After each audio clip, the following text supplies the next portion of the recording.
अस्सलाम वालेकुम, कैसे हैं आप सब लोग? ठीक-ठाक हैं, खैरियत से हैं?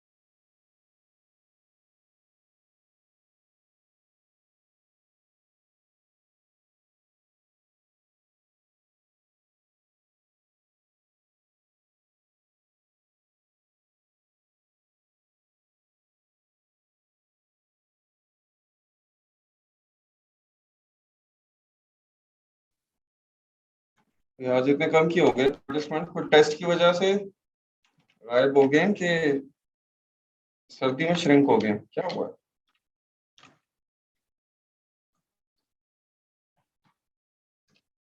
आज आप लोगों का टेस्ट होना है पीपीसी का।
हाँ जी, आज क्या हो गया जी आप लोगों को?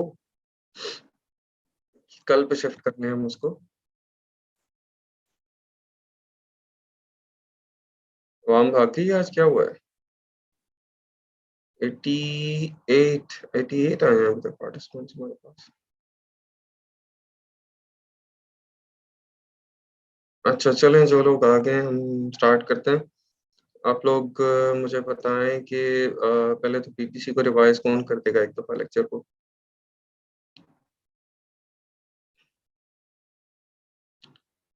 जल्दी से बता दे जी, जो रिवाइज कर देगा उसके बाद फिर हम आगे चलते हैं।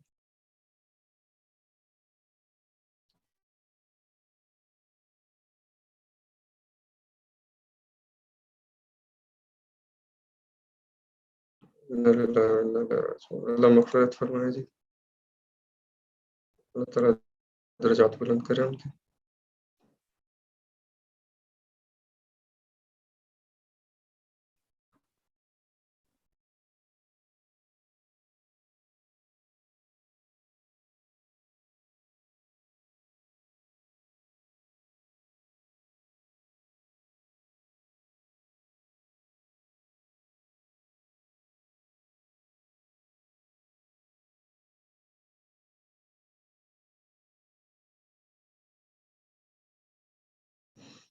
जी, ठीक है, आप लीव कर लें।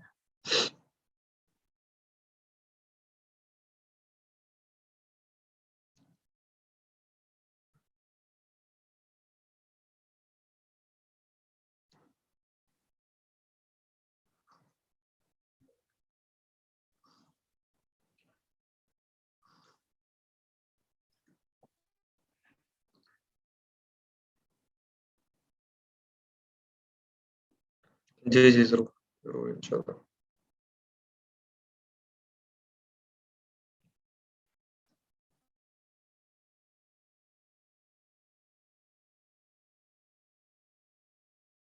जी, जी, पूछिए।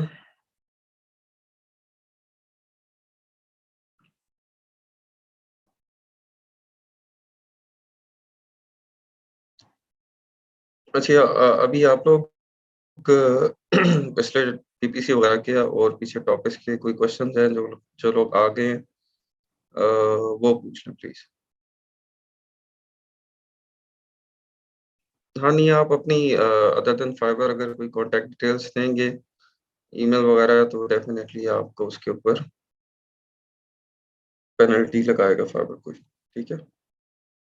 वो नहीं दे सकते आप किसी भी इस तरह का प्लेटफ़ॉर्म जो भी कमीशन चार्ज कर रहा होता है ना आपकी सर्विसेज़ का अ, आपको और जो आपका क्लाइंट आपको मिलाने का, उसके ऊपर आप अदर देन दैट प्लेटफ़ॉर्म आप नहीं शेयर कर सकते, ठीक है? कॉन्टैक्ट डिटेल्स वगैरह नहीं शेयर कर सकते।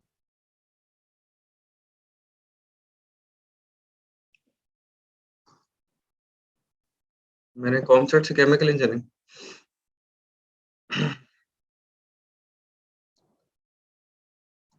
कितने दिन बाद ये तो आइडिया नहीं है मुझे कितने दिन बाद करेगा, लेकिन ये कि वो आपको बैन कर सकते हैं उसको।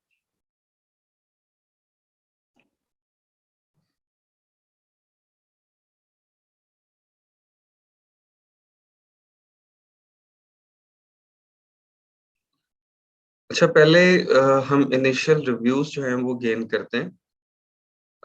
इनिशियल रिव्यूज़ गेन करने के लिए आपको बताया था कि जो वाइन प्रोग्राम है अमेज़न का वो है हमारे पास। सर्च फाइंड बाय है और एसएफबी के थ्रू ही हम कुछ रिव्यूज़ ले लेते हैं, ठीक है? उसके बाद जो अमेज़न की अपनी डील्स हैं, जो डील हमें अलाउ होती है, हम जो भी कर सकते हैं, वो हम यूज़ करते हैं। और जब हमारे पास कुछ सफिशिएंट रिव्यूज़ आ जाते हैं 8-10 उसके बाद हम पीपीसी स्टार्ट करते हैं, ठीक है? 6-7 रिव्यूज़ भी आ जाएँ, तो फिर हम स्टार्ट कर सकते हैं।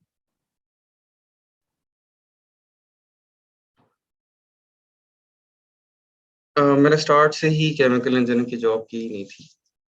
इस वजह से वो मेरा बिल्कुल केमिकल इंजीनियरिंग निकल गई है मेरे दिमाग से।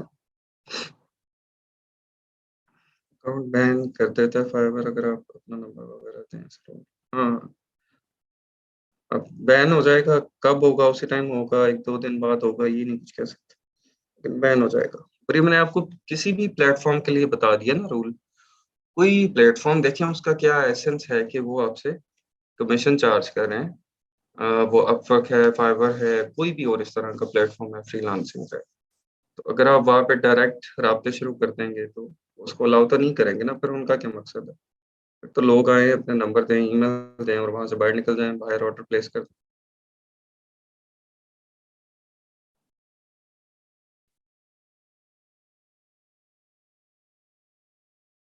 पीपीसी के और कोई क्वेश्चन्स हैं आप लोगों के तो बताएँ?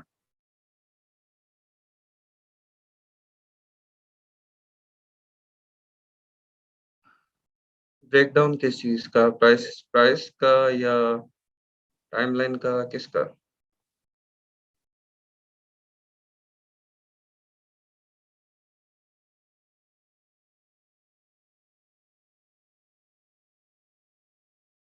अच्छा, नेगेटिव एग्जैक्ट में आपको बताया था कि जो कोई कीवर्ड्स, सर्च टर्म्स जो कि हम दूसरी कैंपेन्स में यूज़ करें, या फिर हम नहीं चाहते कि ये कीवर्ड जब कस्टमर सर्च करे, तो उसपे हमारा ऐड शो हो।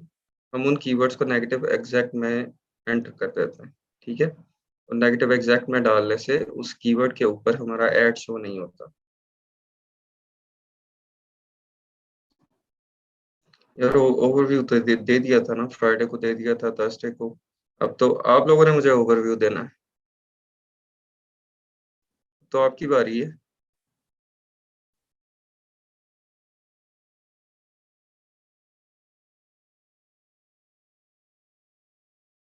अहमद नज़ीर फाइवर की बात करें, आप मेरे ख्याल दे बैठे हैं उसके ऊपर नंबर, ईमेल वगैरह कोई। तो अब ये कि नहीं बैन हुआ अभी तक, तो चलाते रहें उसको।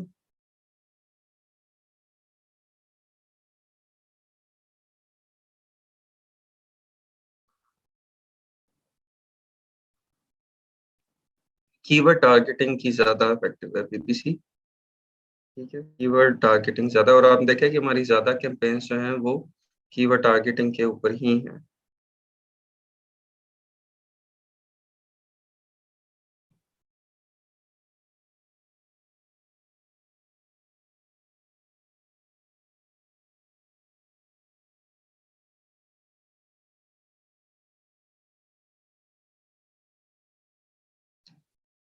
उसमें कोई एक्टिविटी ना हो तो अमेज़न कितने टाइम बाद डीएक्टिवेट कर देता है? नहीं, अमेज़न डीएक्टिवेट नहीं करता है उसको, आपकी एक्टिविटी नहीं है अगर उस पे, तो आपको डीएक्टिवेट नहीं होगा।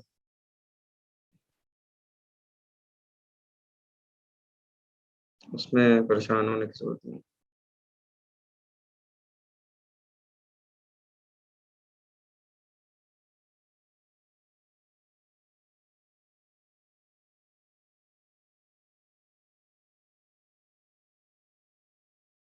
और इवन बिज़नेस भी जो अकाउंट है वो आपका, अगर आप उसको यूज़ नहीं करते हैं और आपके उसमें से अमाउंट चार्ज होती रहती है, ठीक है? फॉर एग्ज़ाम्पल आपने 6 मंथ्स बाद उस पे सेलिंग स्टार्ट की, और आपने बिज़नेस अकाउंट बना लिया था, और आपकी पर मंथ उसकी जो प्रोफ़ेशनल अकाउंट की फ़ी है वो चार्ज होती रही है, 6 महीने तक चार्ज होती रही है।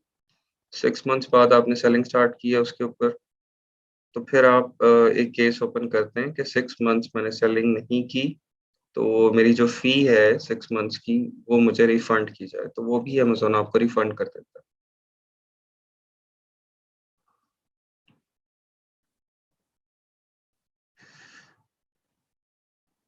वालेकुम अस्सलाम।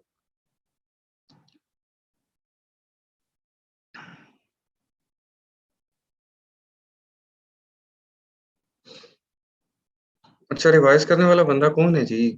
जल्दी से बताएँ मुझे, कौन रिवाइज़ करेगा?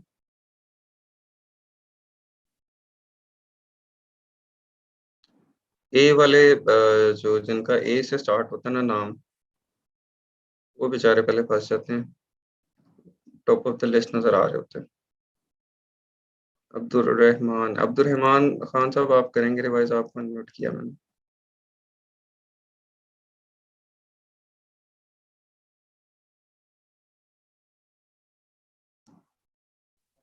अब्दुल रहमान जी, जी, अस्सलाम वालेकुम सर। वालेकुम अस्सलाम।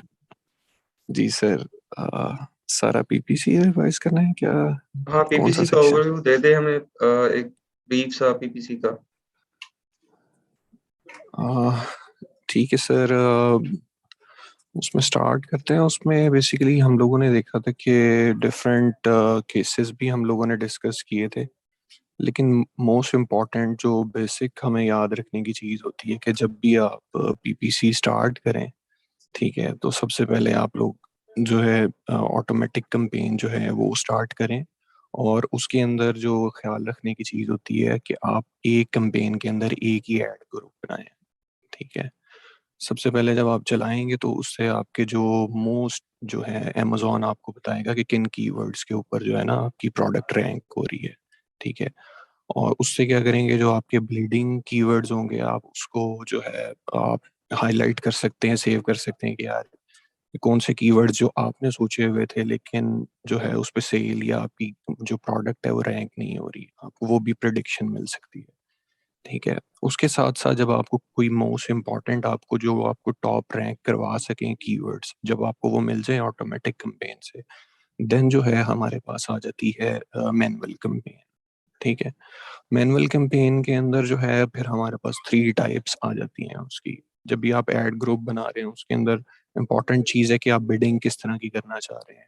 डाउन ओनली करना चाह रहे हैं, शुरू में अगर आप स्टार्ट करें तो डाउन ओनली से ही स्टार्ट करें और अपना बजट जो है जितना सजेस्ट कर रहा है अमेज़न आप उतना ही रख दें। ठीक है, और आप उसके अंदर जो आपके अच्छे कीवर्ड जो आपको ऑटोमेटिक कैंपेन से मिले हैं, ठीक है, आप उसके ऊपर एग्जैक्ट की कैंपेन चला के देख सकते हैं विद मिनिमल बजट कि यार आपकी कैसी आउटकम आ रही है।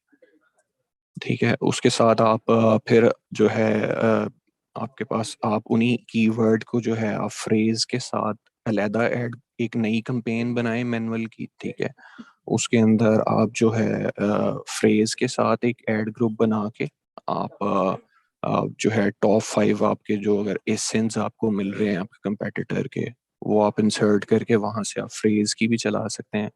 ठीक है, फिर आप जो है ब्रॉड की अगर आप कोई चलाना चाहें तो आप ब्रॉड के ऊपर अलहदा से ऐड ग्रुप बना के आप उसके ऊपर रन कर सकते हैं। और इसके अलावा और इम्पोर्टेंट चीज़ ये है कि आपका जो है मल्टीपल सोर्सेज पे आपको कैंपेन चलानी पड़ती हैं। अगर आप प्रोडक्ट के ऊपर चला रहे हैं तो आजकल जो है साथ हमें जो है प्रोडक्ट जो डिस्प्ले वाला जो चीज़ है जो थर्ड ऑप्शन होती है पीपीसी की, वो अगर हम साइड बाय साइड चलाएं उसके ऊपर तो वो काफ़ी बेनिफिशियल होती है हमारी प्रोडक्ट के लिए। So this is what I have learned so far from PPC। बाकी ये कि प्रैक्टिकल जब करेंगे तो फिर ऑब्वियसली लर्निंग तो वो होती है बेसिकली जब आपको गलत रिजल्ट्स मिलते हैं जो आप लर्न करते हैं उस चीज से। लेकिन जो मोस्ट ऐसी इम्पोर्टेंट जो आप बेसिक्स हैं वो यही है जो आपको जब भी पीपीसी आपने रन करनी है। बाकी जो आपका तो प्रैक्टिकल एक्सपीरियंस है, आप थोड़ा अच्छा कोई और ऐड कर सकते हैं पॉइंट, इसमें वैल्यू एडिशन कर सकते हैं। मैंने तो पिछला पूरा हफ्ता ऐड किया है ना, तो नहीं नहीं मैं नहीं सर, यू आप डिड लोगों वेरी से वेल। ऐड करवाना चाह रहा हूँ। जी जी, नहीं नहीं आप नहीं लोग सर, खुद यू डिड बताएं वेरी फिर वेल। चलें। हाँ ठीक है, thank you so much, thank बहुत यू, थैंक शुक्रिया। You sir. अच्छा जी, अब हमें स्ट्रेटजीज के बारे में कौन बताएगा कि स्ट्रेटजीज हमने जो 6 स्ट्रेटजीज थी वो कौन कौन सी थी और उनका पर्पस क्या था। हम एक ही कैंपेन भी तो बना सकते थे, हम सारे कीवर्ड्स रखते कैंपेन के अंदर और उसको चला देते, सारे कीवर्ड्स एक में ही आ जाते। ये हमने 6 कैंपेन्स वाला पंगा क्यों डाला भाई, 6 कैंपेन्स बनाने का क्या मकसद था, ये हमें कौन समझाएगा। हैंड रेज करें, जो हैंड रेज करेगा उसे सुन लेते हैं, नहीं तो फिर जिसका नाम सामने आता है ऐसे ऊपर नीचे करके स्क्रॉल उससे पूछ लेंगे। हुँ।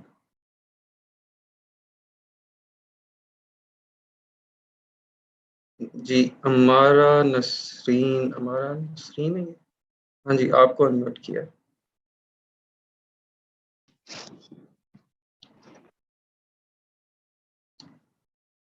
जी, हमारा आप बताइएगा। वालेकुम सलाम।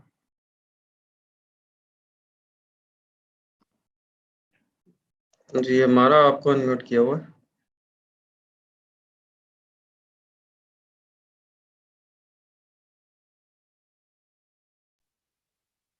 अस्सलाम वालेकुम। वालेकुम सलाम। जी सर, कैंपेन के बारे में बताना है। जी, जी, ये 6 कैंपेन्स जो हमने बनाई, कौन-कौन सी बनाई थी, इनका क्या पर्पस था, ये बता सर दीजिए। मैनुअल कैंपेन 1 से 6 तक हमने बनाई थी हुँ, हुँ। और सर इस कैंपेन में मैं जो लिखा हुआ है वो बता दूं।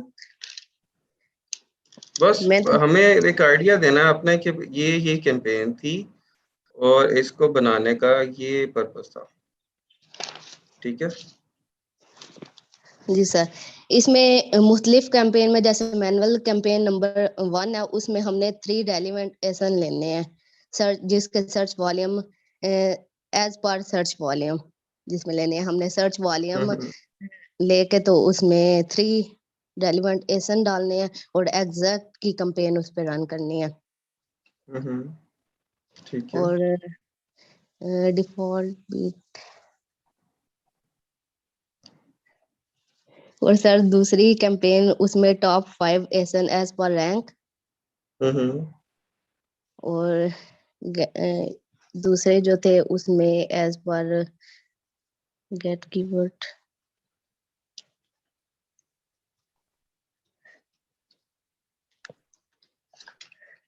एज पर रेवेन्यू होते ना। जी सर, एज पर रैंक थे और एज पर रेवेन्यू थे। ठीक हो गया। तो ये एज पर रैंक जो है वो फिर हमने उससे कीवर्ड कैसे निकाले थे? इसमें हमने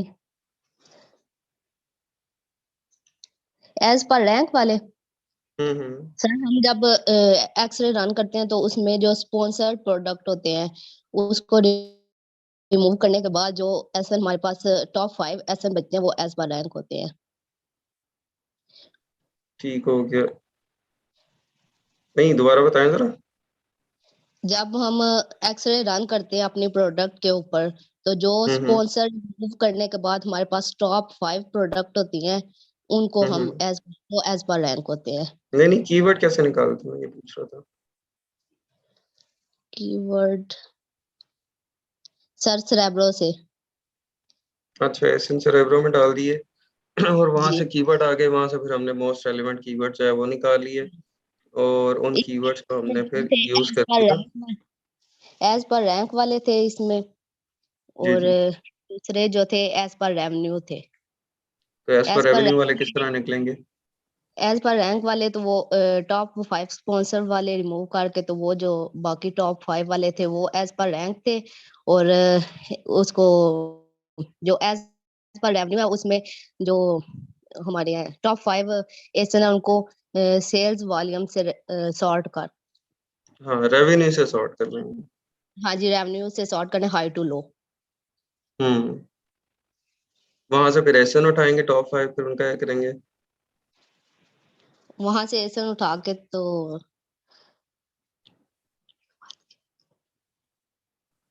उसके बाद सर कैंपेन में कैंपेन अपनी क्रिएट करेंगे जो हम्म। उसमें डालने मैनुअल कैंपेन जो सेकंड वाली थी उसमें हमने ये डालने हैं। ठीक हो गया, ठीक हो गया। अच्छा, जी। आगे जी और कौन सी कैंपेन है? उसके बाद कैंपेन नंबर 3 है उसमें हमने टॉप 10 रैंक रेलिवेंट एसन लेने हैं। हम्म। इसमें हमने प्रोडक्ट टारगेटिंग जो है वैसे उसमें कीवर्ड टारगेटिंग हम सिलेक्ट कर रहे थे ना तो जो मैनुअल कैंपेन 3 है उसमें प्रोडक्ट टारगेटिंग करनी है हमने अच्छा, इसमें ये इससे चेंज। क्या होगा? इससे होगा क्या? इसमें हमने एसएन डालने हैं उसमें हमने कीवर्ड ऐड करने थे इसमें हमने एसएन ऐड करने हैं प्रोडक्ट के। अच्छा, नहीं, इससे होगा क्या ये बताएं ना मुझे।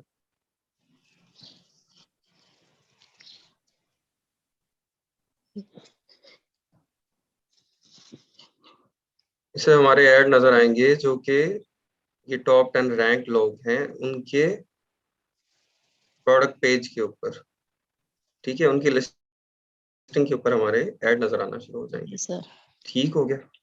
जी। चलें, ठीक है, थैंक यू, बहुत शुक्रिया। अच्छा जी, और कौन है?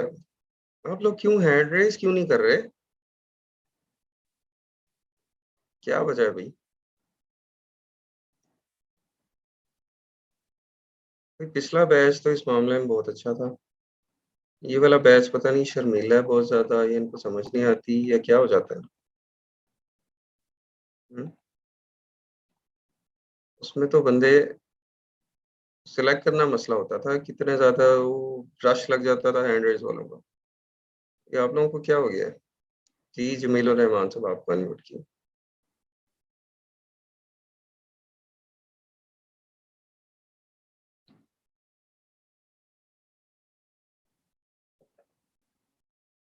आपको मैंने कर दिया अनम्यूट जमील रहमान, आप इसको अपने वो उस पे करें, अनम्यूट पे क्लिक।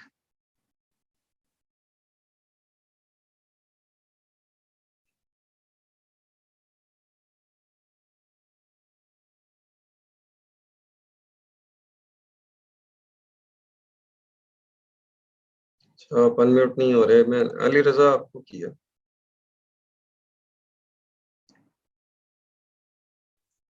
अस्सलाम वालेकुम सर। वालेकुम सलाम। सर टीपीसी में सर दो तरह की हम कैंपेन चलाते हैं, फर्स्ट ऑटो और दूसरी मैनुअल। पहले ऑटो चलाते हैं क्योंकि हमारे पास कोई कीवर्ड नहीं होते जिन पे हमें रिसर्च होती कि इन पे सेल आएगी कि नहीं आएगी। हफ्ता 10 दिन हम ये कैंपेन चलाएंगे, फिर हम डाउनलोड अपनी रिपोर्ट करेंगे, देखेंगे कि किन कीवर्ड पे हमें सेल आ रही है या किन पे नहीं आ रही। तो उसके बाद हम मैनुअल चलाने के काबिल हो जाते हैं। और सर मैनुअल में फिर हम डिफरेंट तरह की चलाते हैं। कीवर्ड रिसर्च बेस होती है और प्रोडक्ट टारगेटिंग होती है। जो कीवर्ड टारगेटिंग होती है उसमें हम कीवर्ड को देखते हैं और प्रोडक्ट में हम किसी प्रोडक्ट के एसएन को देखते हैं। ऐसा ही प्रोडक्ट जो हमारी टॉप में, जो हम रिसर्च करते हैं कि हमारी जो टॉप 10 में होती हैं या उनमें हम देखते हैं कि किस प्रोडक्ट के बैड रिव्यूज हैं, मटेरियल कम है और इस तरह के, यानी कि उसके उस लिस्टिंग के ऊपर कमी होती है ना जो। तो हम कहते हैं कि जब वो किसी को नजर आए तो हमारी प्रोडक्ट भी उसके साथ नजर आए, ताकि कोई सेलर कंपैरिजन कर सके। हमारी प्राइस भी कम होनी चाहिए और रिव्यूज भी अच्छे होने चाहिए, ताकि वो अगर प्रोडक्ट उसको वो देखे तो हमारी प्रोडक्ट को भी साथ में देखे। तो सर कीवर्ड हम जो कीवर्ड लेते हैं ना सर टॉप 10 के, उनमें से 5 कीवर्ड ऐसे होते हैं जो हम अपने रेवेन्यू के मुताबिक सर्च करते हैं, यानी कि टॉप 5 रेवेन्यू में जो होते हैं हीलियम 10 के जरिए जो हम फाइंड करते हैं। और सर जो 5 होते हैं वो हम देखते हैं कि जब हम कोई अपना प्राइमरी कीवर्ड लिखते हैं इसके ऊपर अमेज़न के ऊपर, तो अमेज़न के ऊपर लिखने के बाद जो हमारे पास ऐड के अलावा 5 प्रोडक्ट्स आती हैं, हम उनके यानी कि रिवर्स एसिन सेरिब्रो में जाके लेते हैं, तो वो 5 कीवर्ड ले लेते हैं सर। उसके बाद अपने टॉप जो कीवर्ड होते हैं 2, 3 या 4, उनके ऊपर हम अपनी एग्जैक्ट कैंपेन चलाते हैं, ताकि उसके ऊपर और उसकी जो बिड होती है वो भी हमें ज्यादा रखनी होती है। तो और जो बाकी होते हैं उन पे हम फ्रेज और ब्रॉड चलाते हैं। और उसके बाद हम देखते हैं कि जिन कीवर्ड के ऊपर हमें यानी कि सेल आ रही है उन्हें हम सिलेक्ट करेंगे, और जिन पे नहीं आ रही तो उनको हम नेगेटिव टारगेटिंग कर देंगे। बिल्कुल ठीक। और यानी कि नेगेटिव टारगेटिंग कर देंगे। और सर यानी सर और इसमें हम कोशिश करते हैं सर जो फ्रेज में होते हैं ना उनमें हम लॉन्ग टेल कीवर्ड यूज करते हैं। लॉन्ग टेल कीवर्ड हम इस तरह सिलेक्ट करते हैं कि अमेज़न पे जाके हम अपना कोई भी कीवर्ड लिखते हैं ना प्राइमरी, जैसे अगर एप्पल स्लाइसर है तो उसके नीचे हमें बहुत सारे सजेस्टेड कीवर्ड आ जाते हैं। तो लॉन्ग टेल के लिए हम अपने वहां से कीवर्ड कुछ सिलेक्ट कर लेते हैं। तो सर ये जो कैंपेन होती है ये हमें यानी कि साथ साथ हमें इसे चलानी होती है, इसे बंद नहीं करते, क्योंकि जब हम देखते हैं कि हम कुछ हमें ऑर्डर ऑर्गेनिकली आ रहे होते हैं तो हम सोचते हैं कि हमें अब कैंपेन बंद कर देनी चाहिए, मगर जैसे ही हम कैंपेन बंद करते हैं तो हमारी जो सेल है वो कम हो जाती है। बिल्कुल ठीक है जी सर। अच्छा सर और जो जो कैंपेन्स हमने बनाई थी वो 6 कैंपेन्स क्यों बनाई थी हमने, एक ही क्यों नहीं बना ली? सर क्योंकि हम डिफरेंट तरीकों से जो है ना कैंपेन चलाते हैं। अगर उससे हमें डाटा मिल जाता है कि इस कैंपेन में यानी कि हमें इस तरह के कीवर्ड्स पे आ रही है सेल, तो हम यानी कि फिर जब मैनुअल में सेटिंग करते हैं तो हम उन्हीं कीवर्ड्स के ऊपर बिडिंग करेंगे। अच्छा और सर और ऐसा तो मुझे यानी कि सर यानी कि इसमें बीडिंग कैंपेन में स्ट्रेटजीज होती हैं। एक होती है डायनेमिक बिड्स डाउन ओनली, मतलब कि हम चाहते हैं कि जितनी बिड हमने लगाई है उसके ऊपर ना अमेज़न जाए। और एक होती है बिड्स अप एंड डाउन, मतलब कि हम अमेज़न को दे देते हैं अगर हमने किसी चीज की 0.95 रखी है तो हम उसे कहते हैं अगर इस कीवर्ड के ऊपर यानी कि हमारा ऐड नजर आना चाहिए तो वो फिर उसके ऊपर भी खुद ब खुद यानी कि चला जाता है। मतलब कि 95 दी है तो वो 100 या $1 पे भी खुद ब खुद ऑटोमेटिकली चली जाएगी। और एक होती है इसमें कैंपेन बिडिंग स्ट्रेटजी में फिक्स्ड सर तीसरी, मतलब कि हम अमेजोन को कहते हैं कि भाई मैंने अपना ऐड सिर्फ ये फिक्स अमाउंट है, ये इसमें ही चलाना है, ये जहाँ पे भी नजर आए पेज के ऊपर, ये नीचे है या सेंटर में या जो नीचे लास्ट में प्रोडक्ट नजर आ रहे हैं, अगर वहां पे आए इसी प्राइस में मेरा ऐड चलना चाहिए।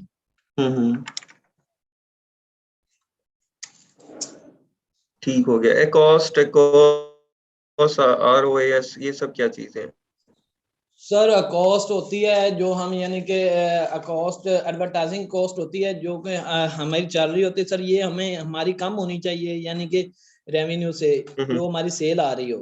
अगर ये बराबर भी हो तो फिर भी हमें फायदे में, अगर हमारी कॉस्ट यानी कि ज्यादा आ रही हो तो फिर ये हमें यानी कि ना वो क्या कहते हैं अपनी कैंपेन को बेहतर बनाना चाहिए ताकि हमें सेल आनी चाहिए। ये ना हो कि क्योंकि जब ऐड देखेंगे मगर जो है ना क्लिक हो जाएगा और सेल नहीं आ रही होगी तो हमारी कॉस्ट उसी तरह बढ़ रही होगी। अगर जिस तरह जितनी अच्छी कीवर्ड रिसर्च होगी सर उस लिहाज से हमारी कॉस्ट भी कम होती जाएगी।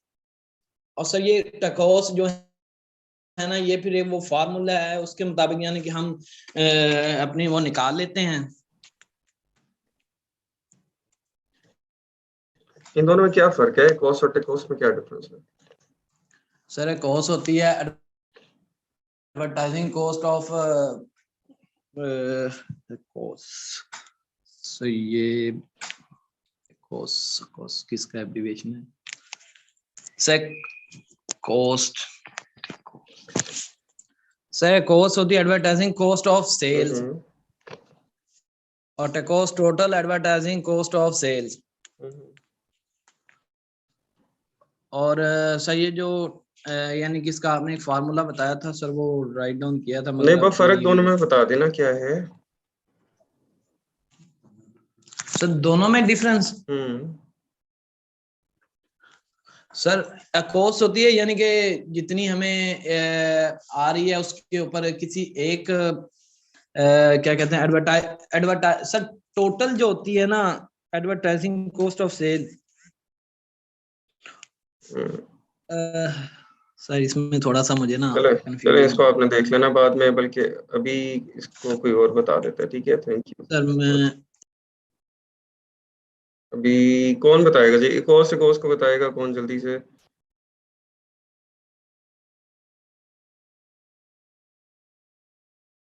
जमील उर रहमान अनम्यूट हो नहीं रहे। हिना नसीर आपको अनम्यूट किया, आप बता दो।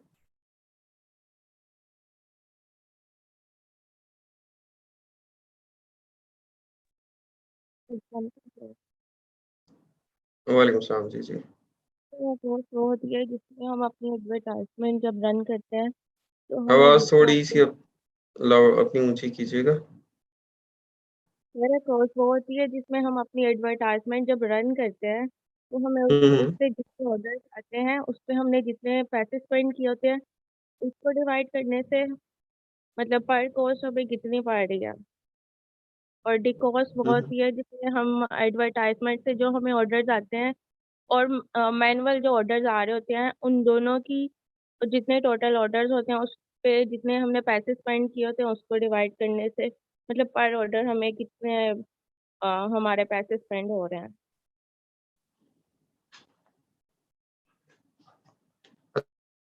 अच्छा, तो दोनों का पर्पस क्या है? टेकोस और टेकोस क्या इन दोनों का? तो उनका ये है कि हमने कितने पैसे स्पेंड किए हैं ना अपने एडवर्टाइजमेंट पे। आपकी आवाज थोड़ी थोड़ी सी ऊंची करें इसको, या माइक पास करें या कुछ इस तरह का कुछ करें। फिर अब ठीक आवाज आ रही है। बेहतर है पहले से। फिर इन दोनों में हमें ये है कि जो अकाउंट है उसमें हमने एडवर्टाइजमेंट पे जितने हमारे पैसे खर्च हुए हैं और जितने ऑर्डर आए हैं पर ऑर्डर हमें कितने पाते हैं। ये आपकी आवाज गायब हो जाती है बीच में, पता नहीं आपकी आवाज ठीक नहीं है। अच्छा, मैं आपको अनम्यूट कर रहा हूँ। इसके अलावा और कौन बताएगा जी किसको आ गया है? कॉस्ट टेकोस ROS की क्या चीजें हैं और इनका क्या फायदा है? कि मैं ए से नीचे जाऊं, ए वाले बेचारे फंस जाते हैं बार बार। इरम फातिमा आपको अनम्यूट किया।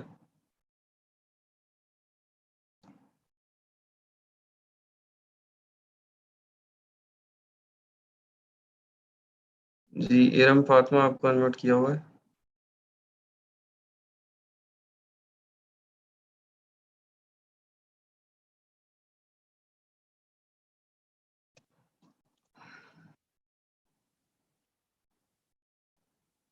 नहीं है जी। इरफान रफीक आपको अनम्यूट किया।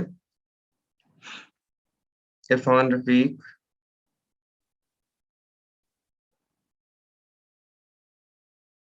ये भी एब्सेंट है जी, इनकी भी एब्सेंट मेरे ख्याल मार्क करते हैं। अच्छा आगे। जी जी सर, जी। मैंने अच्छा बताइएगा, एकोस का बताइएगा डिफरेंस क्या है।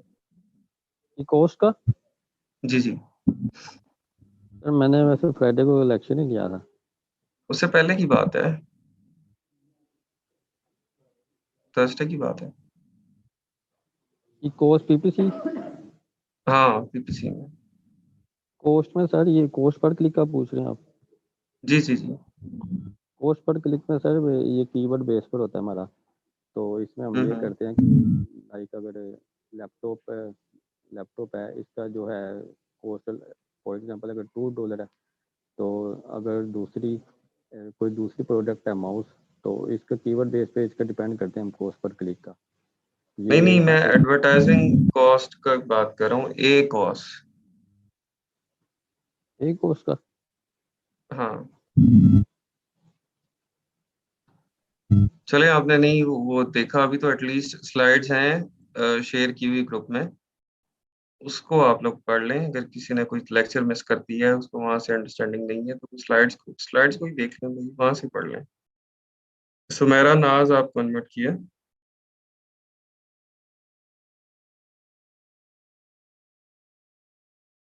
कोई नकल लगा के बता दे यार। हैं कुछ स्लाइड्स खोल के वहां से देख के ही बता दे। अच्छा चले, स्लाइड ये कमेंट में उन्होंने लिख दिया जमीलुर रहमान ने, यहाँ से देख के बता दो भाई।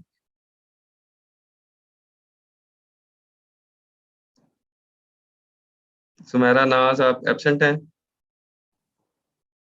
चले इनकी भी एब्सेंट लगा दें जी, सुमेरा नाज नहीं है मौजूद।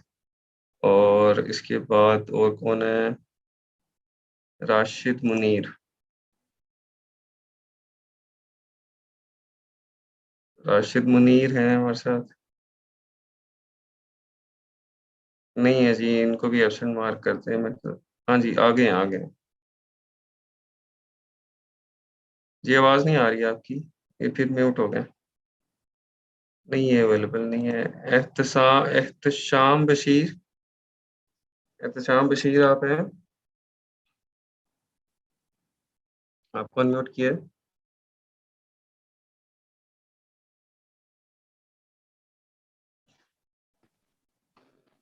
नहीं जी एब्सेंट है, ये भी इनकी भी एब्सेंट मार्क करते हैं। या आगे हैं अनम्यूट होके। नहीं ये अवेलेबल नहीं है। ये वो साथ साथ नोट कर रहे हैं सरफराज साहब ना, तो वो एब्सेंट मार्क करते जा रहे हैं जो जो अनम्यूट नहीं हो रहा।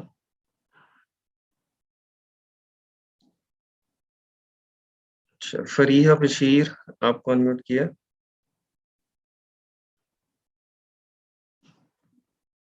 फरीहा बशीर, ये भी नहीं है जी, ये भी एब्सेंट है। अच्छा देख रहे हैं कितने लोगों ने तो मीटिंग ज्वाइन की हुई है, और वो अ, या तो अवेलेबल नहीं है या बोलना नहीं चाहते, या पता नहीं क्या मसला है। फाइजा यकूब, अस्सलाम वालेकुम सर। वालेकुम सलाम। जी सर। अच्छा ये बता दीजिए हमें, टेकोस आरओएस की क्या चीज़ है, इनमें क्या फ़र्क है, इनका क्या फ़ायदा है, क्यों यूज़ करते हैं हम। सर टिकोस जो है, जो हम टोटल हमारी सेल्स होंगी पीपीसी के जरिए और ऑर्गेनिक जो हमारी सेल्स होंगी, उनको जब हम टोटल करते हैं तो वो टिकोस होता है जो हम अपना प्रॉफिट देखते हैं। और अकोस प्रॉफिट, ये है कि प्रॉफिट कैसे पता चलेगा टेकोस। सर हम जो टोटल हमारा से स्पेंड होगा उस पे हम्म। पीपीसी पे, उसको डिवाइड करेंगे हमारे जो टोटल रेवेन्यू होगा या सेल्स होंगी उन पे, और फिर हम 100 पे कर देंगे, उसको ज़रब दे देंगे, ठीक है। तो जो प्रॉफिट हमारा हमें मिलेगा इस तरह से हम उसको देख लेंगे। ठीक है।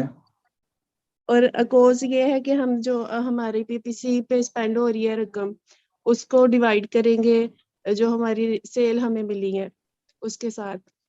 कहाँ तो से जो सेल मिली? पीपीसी के जरिए जो हमें मिलती है, ऑर्डर मिलते हैं, ठीक है, बिल्कुल ठीक है। तो फिर उसको ज़रब दे देंगे 100 के साथ, तो जो हमारा प्रॉफिट मिलेगा उसे हम अकोर्स कहते हैं। तो ये अकोर्स कितने % होनी चाहिए आपकी? अकोर्स अगर तो हमारी हाफ भी मिल रही है तो ठीक है, अगर जितनी हमारा पीपीसी पे स्पेंड हो रहा है और उतनी ही हमारी प्रॉफिट है तो फिर भी ठीक है। मतलब अगर हमें प्रॉफिट नहीं भी हो रहा है लेकिन इतना मिल रहा है कि वो पीपीसी पे जितना हमारा स्पेंड हो रहा है तो फिर भी ठीक है। क्या वजह है उसकी? इसकी वजह ये है कि हमारा पीपीसी पे जो हमारा खर्च स्पेंड हो रहा है वो हमें उसके ऑर्डर्स के थ्रू मिल रहा है, तो इसका मतलब है कि हम लॉस में नहीं है। मतलब हमारे ऑर्गेनिक ऑर्डर्स भी तो आ रहे हैं। अगर पीपीसी के ऊपर हमारा बजट लग रहा है और हमारा जो पीपीसी पे स्पेंड हो रहा है और पीपीसी के ऑर्डर से जो प्रॉफिट है वो बराबर है, लेकिन जो ऑर्गेनिक ऑर्डर्स हो रहे हैं, ऑर्गेनिक ऑर्डर्स हमें वो भी पीपीसी की वजह से ही मिल रहे हैं। ठीक है, जी जी कि हम उसकी वजह से उस कीवर्ड के ऊपर रैंक किए हुए हैं, तो वो जी ऑर्गेनिक ऑर्डर्स जो से जो प्रॉफिट हो रहा है वो हमें बच रहा है। ठीक है, जी ये उसका रीजन है। बाकी आपने पीपीसी सारा किया हुआ है, ओवरव्यू पीपीसी की समझ आ गई है? जी सर, ठीक है, चलें, ठीक है जी, थैंक यू जी, बहुत थैंक यू शुक्रिया। सर।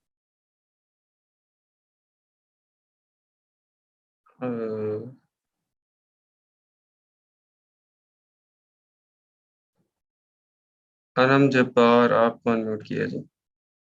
आपने अब हमें बताना है, पहले अनम्यूट कर लें।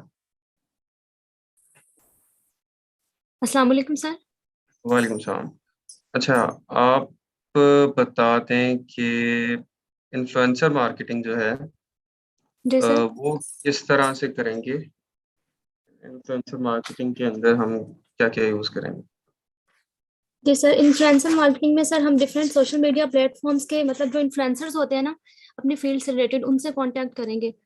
मतलब अगर हम जैसे कि अगर कोई यूट्यूब पे मतलब जो इन्फ्लुएंसर है और उसके बहुत ज़्यादा फॉलोअर्स हैं, बहुत सारे लोग उसको फॉलो करते हैं और हमने हुँ, मतलब अपना मतलब हमारा जो भी प्रोडक्ट है जिसमें हम पीपीसी की कैंपेन रन कर रहे हैं अपना वो प्रोडक्ट लेंगे और डिफरेंट जो इन्फ्लुएंसर्स हैं उनसे कांटेक्ट करेंगे और हुँ, उनके मतलब जो है फॉलोअर्स का एज ग्रुप भी हम देखेंगे और फिर मतलब हुँ, जिस कंट्री में हमारी प्रोडक्ट लाइव होने जा रही है हम उस हुँ, कंट्री हुँ, के मतलब इन्फ्लुएंसर्स को पहले ढूंढेंगे, फिर उनसे हुँ, हुँ, कांटेक्ट करेंगे और उनको अपना सारा मतलब बताएंगे कि ये हमारी प्रोडक्ट है और इस पे आपने मतलब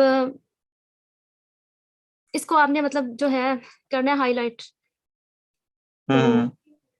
इस तो तरह से उनको उनको आप जो लिंक है आपकी प्रोडक्ट पेज का वो किस तरह से देंगे? उनको सर हम सर एक मिनट में बताती हूँ। लो भई, ये बड़ा मसला है हमारी आवाम का, वो खोलने बैठ जाते हैं। भई आपके ज़हन में नहीं बैठा कि आपने इन्फ्लुएंसर मार्केटिंग किस तरह से करनी है, या आपको समझ आ जानी चाहिए बस कॉन्सेप्ट की? सर समझ तो आई। आप ये किताबें क्यों खोल के बैठ जाते हैं? ये कौन से मैथ्स के फ़ॉर्मूले हैं, फिज़िक्स के फ़ॉर्मूले हैं कि भई आपने वो देखना था कि उसका अर्शिमिदिस का क्या फ़ॉर्मूला था, न्यूटन लॉ क्या था? हुँ? अच्छा, ये बताएँ, जो सीटीआर है, वो क्या चीज़ है? और सीटीआर कितनी होनी चाहिए आपकी?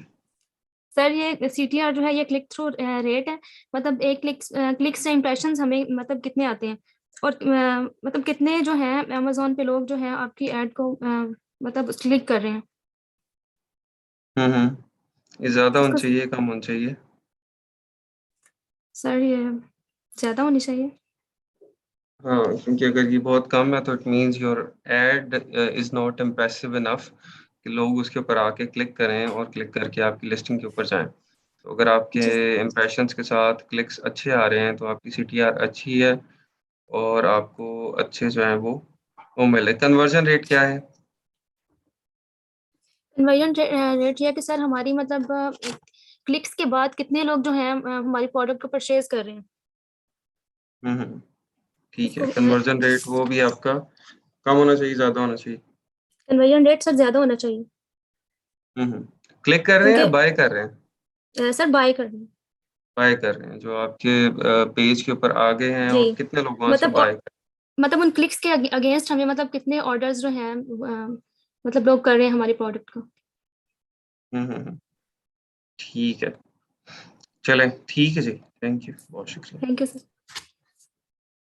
चलें जी, ये आपका पीपीसी का टेस्ट हो गया आज का, जिसमें काफ़ी सारे बाहिम्मत लोगों ने पार्टिसिपेट किया और काफ़ी सारे बेहिम्मत लोगों ने नहीं किया।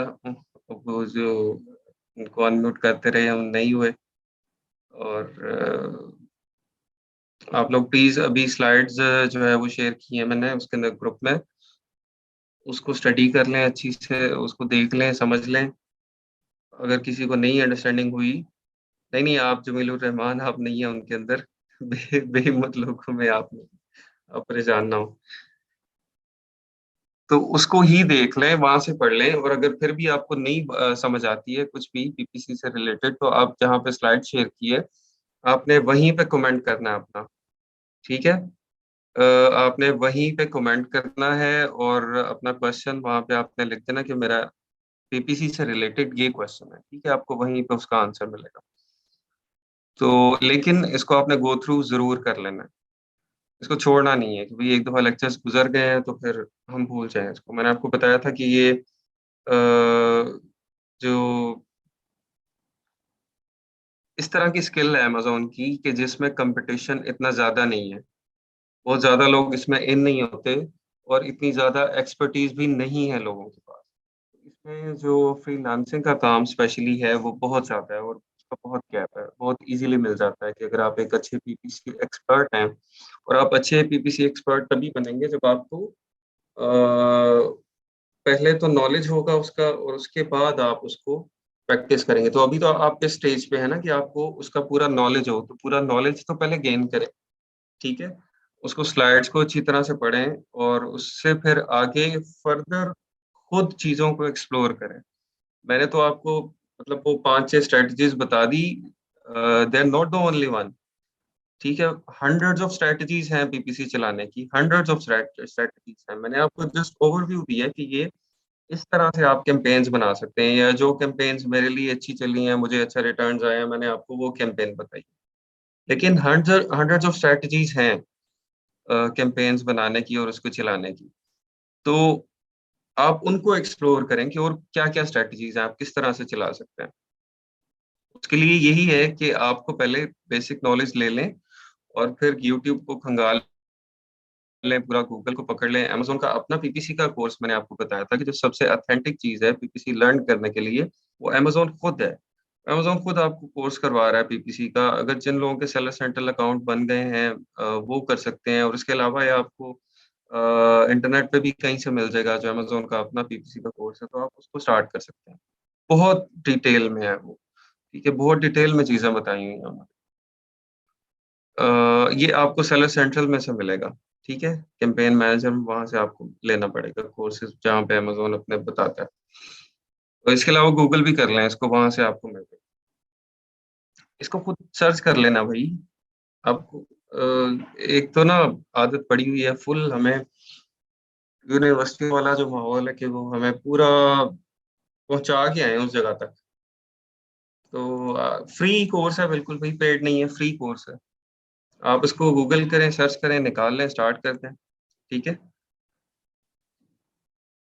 लेकिन यही कि फर्स्ट ऑफ ऑल नॉलेज होना तो बहुत ज़रूरी है ना।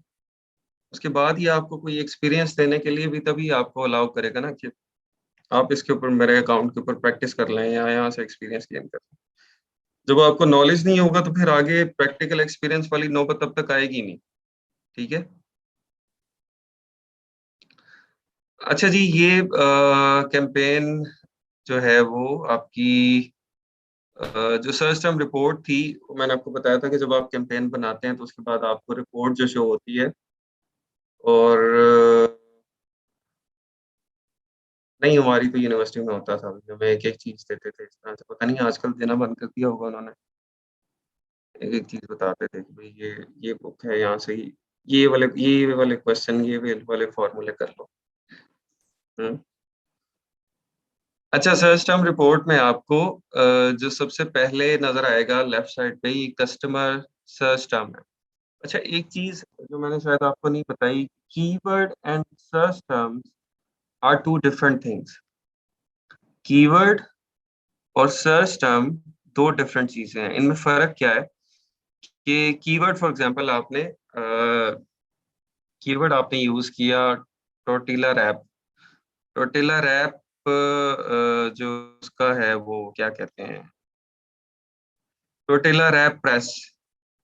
टॉर्टिला रैप प्रेस आपने कीवर्ड यूज़ किया पीपीसी में, जिस कीवर्ड को आपने टारगेट किया। आपने इसको टारगेट किया फ्रेज़ के ऊपर, ठीक है? आपने फ्रेज़ के ऊपर टॉर्टिला रैप प्रेस को, या चलें वो नया आ गया कीवर्ड, पुराना ले लेते हैं हम।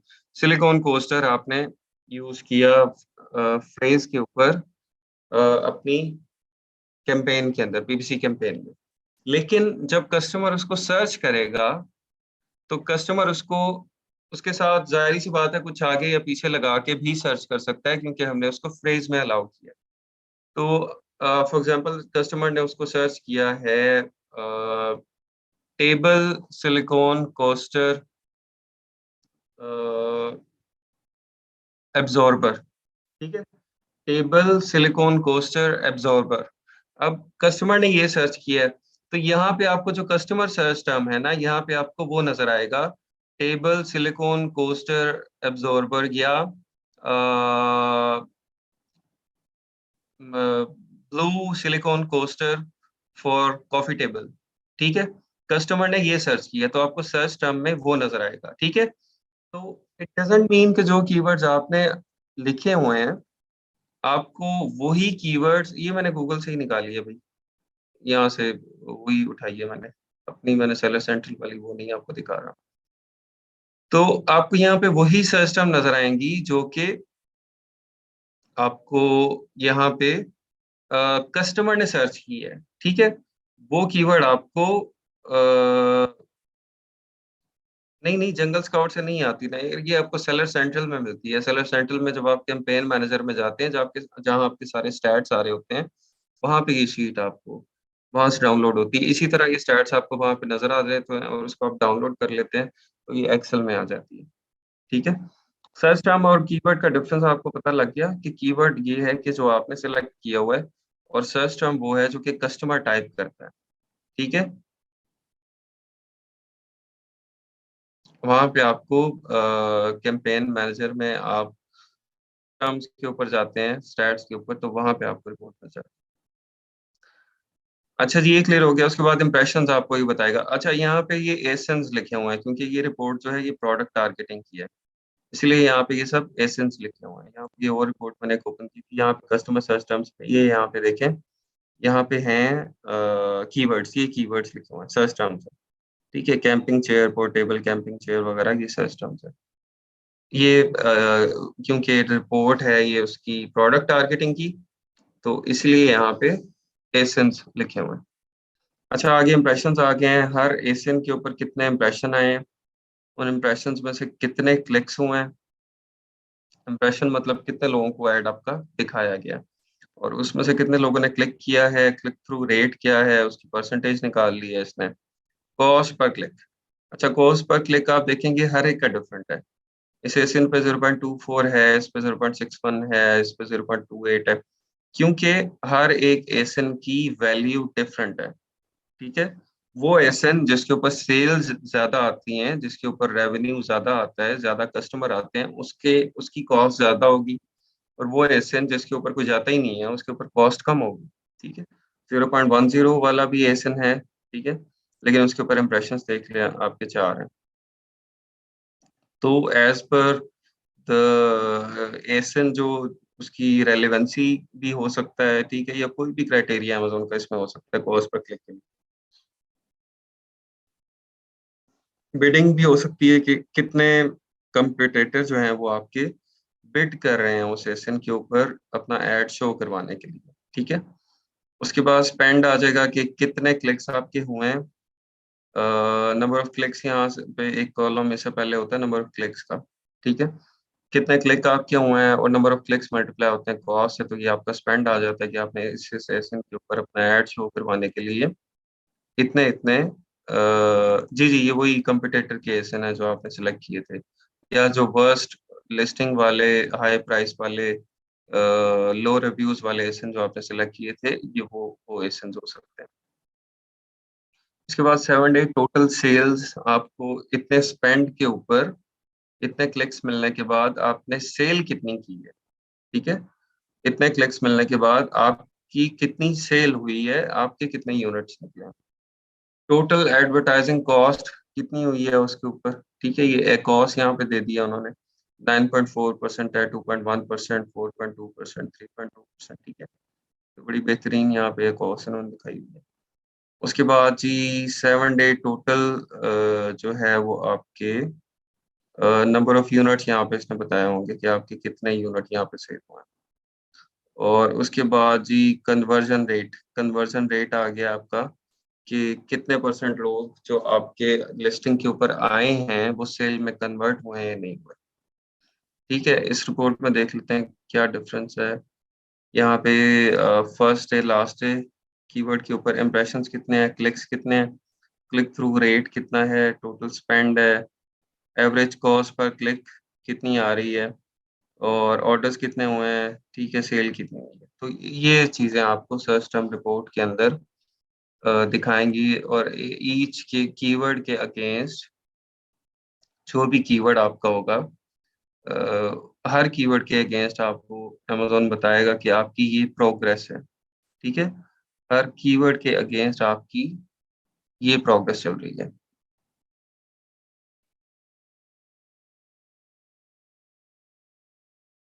ठीक है जी, मेरी तरफ से आपका पीपीसी का जो मामलात हैं वो क्लोज़ हो गए हैं। अब आप लोगों ने पीपीसी के क्वेश्चन्स जो हैं वो लेके आने हैं भरपूर किस्म के, मैक्सिमम मैं तो मतलब चाहता हूँ कि आप लोग रोज़ कोई 100-100 क्वेश्चन करें, ठीक है? कि अगर आप कोई 100 क्वेश्चन आप रोज़ कर रहे हैं तो इट मीन्स कि आप लोग उसको पढ़ रहे हैं, आप लोग उसको अंडरस्टैंड करने की कोशिश कर रहे हैं, फिर आपको डिफ़िकल्टीज़ आ रही हैं उसके अंदर और फिर आप पूछ रहे हैं। And when you are not asking questions it means कि आप उसको फर्दर एक्सप्लोर नहीं कर रहे हैं, ठीक है? ये बड़ी क्लियर चीज़ है। ये इस तरह की चीज़ है नहीं कि एक होता है ना एक सब्जेक्ट के अंदर, भई नहीं मैं बिल्कुल भी नहीं, लिखवा लें मेरे से बेशक कि मैं annoy नहीं होऊँगा, मैं खुश होऊँगा उसके ऊपर कि अगर आप कोई एक बंदा भी 100 क्वेश्चन डेली करेगा। लेकिन इसमें ये हो कि उसमें थोड़ी-सी आप अपनी एफर्ट के बाद भी मतलब एक क्वेश्चन है उसका आंसर आपको जस्ट गूगल पे टाइप करने से मिल सकता है वेरी ईज़िली। तो आप प्रेफ़र करें कि आप वहाँ से उसको पूछ लें। एक चीज़ है आपने गूगल से भी सर्च कर लिया, आपने देख लिया, इधर-उधर और चीज़ों से भी समझ लिया, लेकिन फिर भी आपको समझ नहीं आ रही, फिर आप उसको पूछें, ठीक है? तो पहली तो कोशिश हर बंदे की यही होती है ना कि मुझे पूछना ना पड़े, मैं खुद उसको अंडरस्टैंड करूँ। मैं आपको बता रहा था ये इस तरह की चीज़ है नहीं अमेज़न या पीपीसी है, ये सारा जो भी अमेज़न का ई-कॉमर्स का कोर्स है, कि कोई कहे कि मुझे सब कुछ आ गया है और अब मेरा कोई क्वेश्चन नहीं है, just after taking the lectures ये झूठ है भाई, अगर इस तरह कोई कहता है तो, ठीक है?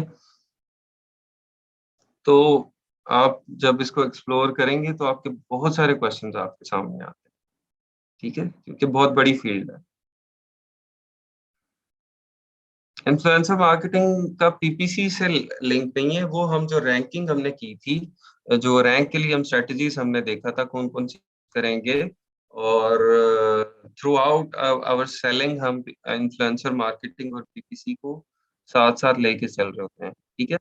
इन्फ्लुएंसर मार्केटिंग और पीपीसी 2 अलग चीज़ें हैं। पीपीसी अमेज़न के ऊपर एडवर्टाइजिंग कैंपेन है और इन्फ्लुएंसर मार्केटिंग जो है वो अ, हम उसको ऑन एंड ऑफ अपनी लिस्टिंग के ऊपर करते रहते हैं आउटसाइड द अमेज़न ट्रैफिक लाने के लिए, ठीक है?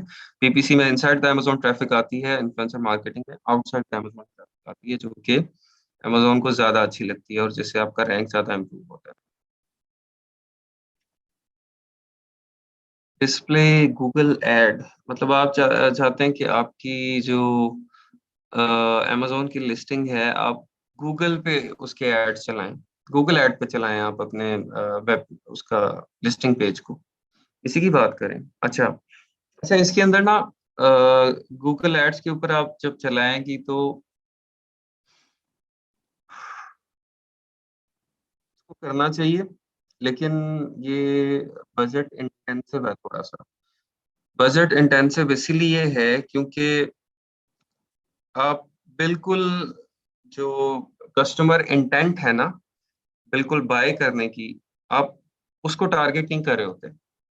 अगर कोई सर्च भी कर रहा है उस प्रोडक्ट के बारे में, उस प्रोडक्ट को देखना चाहता है, तो वो भी आपके ऐड के ऊपर क्लिक करता है, ठीक है? लेकिन जब अमेज़न के अंदर आप अपना ऐड लगाते हैं और कोई कस्टमर आता है, तो he is there with the intent of buying, ठीक है? वो बाय करने आया है और वो बाय ही करेगा, वो इसीलिए अमेज़न के ऊपर आया है और अमेज़न पे सर्च कर रहा है। लेकिन जब गूगल पे आया और गूगल पे सर्च कर रहा है, तो उसकी 100% बाइंग इंटेंट होना, इसको हम गारंटी नहीं कर सकते। तो इसीलिए वहाँ पे आपका थोड़ा बजट ज़्यादा स्पेंड हो सकता है, ठीक है? लेकिन कुछ लोग करते हैं उसको रैंक इम्प्रूव करने के लिए क्योंकि गूगल से जब आपकी ट्रैफ़िक आती है, तो आपका रैंक वहाँ से इम्प्रूव होता है। अदरवाइज़ अगर वहाँ से आप अपनी एक कॉस्ट कैलकुलेट करेंगे, एडवर्टाइज़िंग कॉस्ट ऑफ सेल तो वो मेबी बहुत ज़्यादा हाई हो, ठीक है? हाँ जी, डेफ़िनेटली अवेलेबल होंगे इंशाल्लाह अभी जो पिछले ग्रुप्स हैं उसके बैचेज़ हैं उनके अभी तक ग्रुप बने हुए हैं और जो भी कस्टमर्स को वहाँ पे वो जो ये जो स्टूडेंट्स को आते हैं क्वेश्चंस वो वहाँ पे पूछते हैं, ठीक है? सारे लोग वहाँ पे एक्टिव होते हैं, अवेलेबल होते हैं।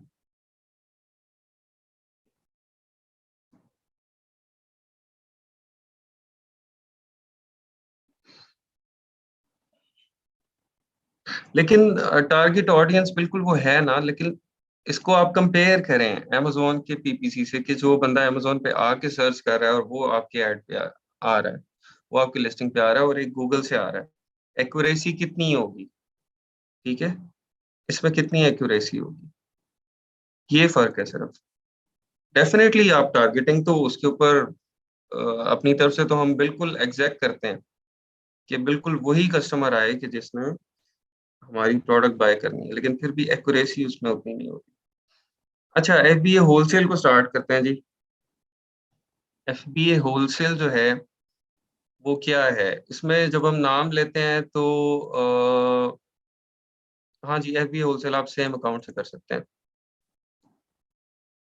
डिस्प्ले ऐड इन अमेज़न हाँ जी, बिल्कुल डिस्प्ले ऐड इन अमेज़न चला सकते हैं ना, वो हमने वहाँ पे 3 ऐड्स की जो ऑप्शन थी, वहाँ पे ये मौजूद था।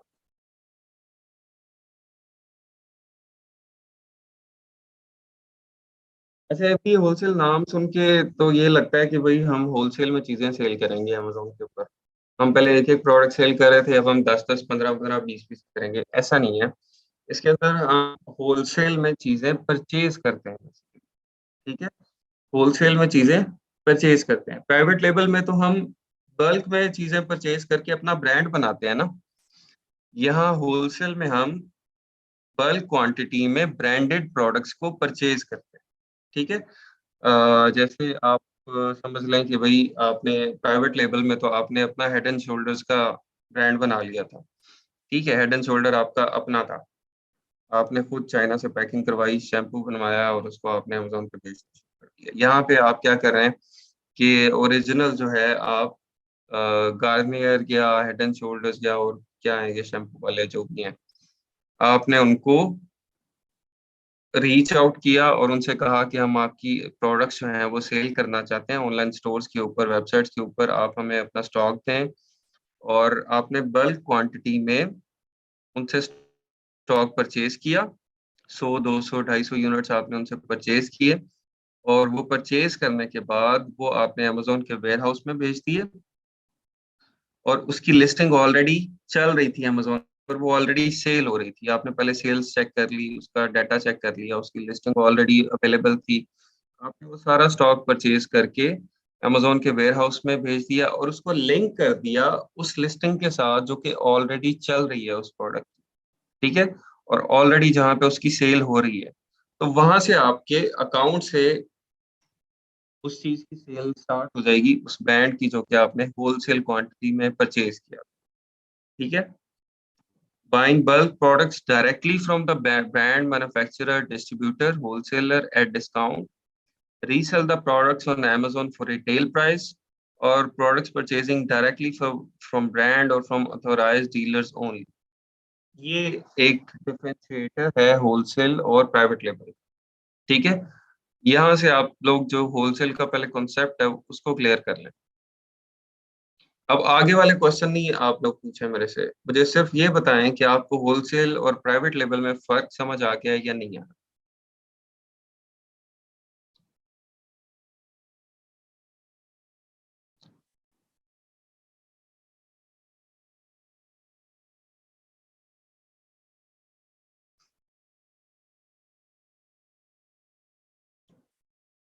ठीक है, जो प्राइवेट लेबल है उसके अंदर हम अपनी प्रोडक्ट बनवा रहे हैं, वो किसी ब्रांड की नहीं है, वो हमारे अपने ब्रांड की है।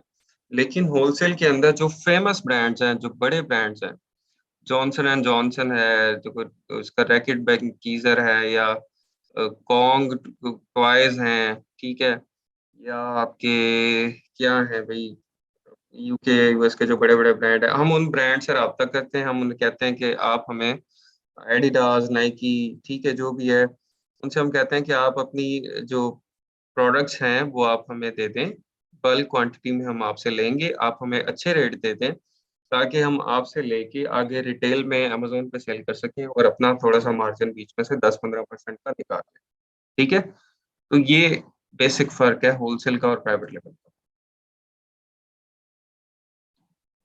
किसी और के ब्रांड को यूज़ करके, हाँ जी, हम किसी और के ब्रांड को ही यूज़ करते हैं ना, एफबीए करते हैं, अपना ब्रांड नहीं होता, हम किसी और के ब्रांड को ही परचेज़ करके उसको एफबीए करते हैं, ठीक है?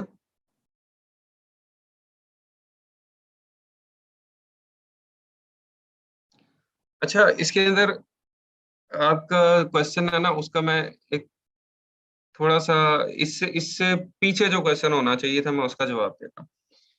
अब आप ये अगर सोचे कि भई वो तो इतना बड़ा ब्रांड है, वो खुद क्यों नहीं सेल करता है अमेज़न के ऊपर, वो आपको क्यों अपना प्रोडक्ट्स देगा और आपको क्यों अलाउ करेगा आपको सेल करे? देखें, जो मैन्युफैक्चरर है, जो ब्रांड है, उसको मल्टीपल सेल्स चैनल चाहिए होते हैं, ठीक है? वो ये नहीं चाहता कि मैं हर जगह पे अपनी टाँग अड़ाऊँ। अब उस ब्रांड ने या तो आगे अपने डिस्ट्रीब्यूटर रखे होंगे, वो सिर्फ़ अपने डिस्ट्रीब्यूटर्स को देता होगा और डिस्ट्रीब्यूटर्स आगे रिटेल में और हर जगह पे सेल करते हैं, ठीक है?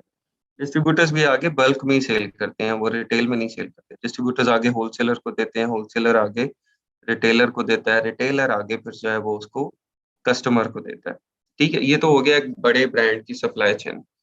एक छोटा ब्रांड है, छोटा ब्रांड भी यही चाहेगा कि मैं बल्क क्वांटिटी में लोगों को जो है वो इसको डिलीवर करूँ, ताकि मेरी जो पीछे, क्योंकि वो तो मैन्युफैक्चर कर रहा है ना, मेरी मैन्युफैक्चरिंग जो है वो चलती रहे।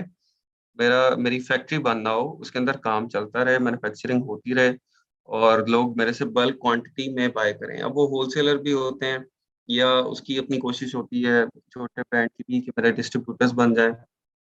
डिस्ट्रीब्यूटर नहीं बनते तो वो होलसेलर्स को देता रहता है या रिटेलर्स को डायरेक्टली देता रहता है, ठीक है? अब उसकी ये कोशिश नहीं होगी कि मैं अमेज़न पे भी खुद सेल कर लूँ, मैं मार्केट में भी खुद सेल कर लूँ, वॉलमार्ट पे भी मैं सेल कर रहा हूँ, ईबे के ऊपर भी मैं सेल कर रहा हूँ। उसका फ़ोकस मैन्युफैक्चरिंग के ऊपर है, ठीक है? उसका फ़ोकस ये नहीं है कि मैं 200 यूनिट्स बना के 200 यूनिट्स को मैं अच्छी जगहों पे अच्छे मार्जिन पे सेल करूँ। उसका फ़ोकस ये होता है कि मैं 2000 यूनिट्स बनाऊँ, ठीक है? और 2000 यूनिट्स जो हैं वो मेरे कम मार्जिन पे भी सेल हो रहे हों, तो फिर भी उसको जो है वो अच्छा प्रॉफ़िट हो जाएगा, ठीक है? और उसकी हेडेक कम होगी, उसकी एफर्ट कम होगी उसके ऊपर। तो इसलिए वो हम जैसे न्यू सेलर्स को या हम जैसे रिटेलर्स को अपना स्टॉक देते हैं और अलाउ करते हैं कि आप इसको अमेजोन पे सेल कर लें। ठीक है, अच्छा उसके बाद अब अगली बात आ जाती है कि बड़े ब्रांड्स आपको जो है वो अलाउ नहीं करते या उसकी परमिशन लेना मुश्किल है। उसकी फिर स्ट्रेटजीज हैं, उसकी चीजें हैं कि किस तरह से हमने उनसे परमिशन लेनी है, वो हम आगे जाहिर सी बात है इसके अंदर डिटेल में डिस्कस करेंगे, क्योंकि ब्रांड से परमिशन लेना वो डेफिनेटली एक मसला है। ठीक है, वो इशू है एक। अच्छा और क्या है जी आप लोगों के क्वेश्चन, एक मिनट में देख लूं।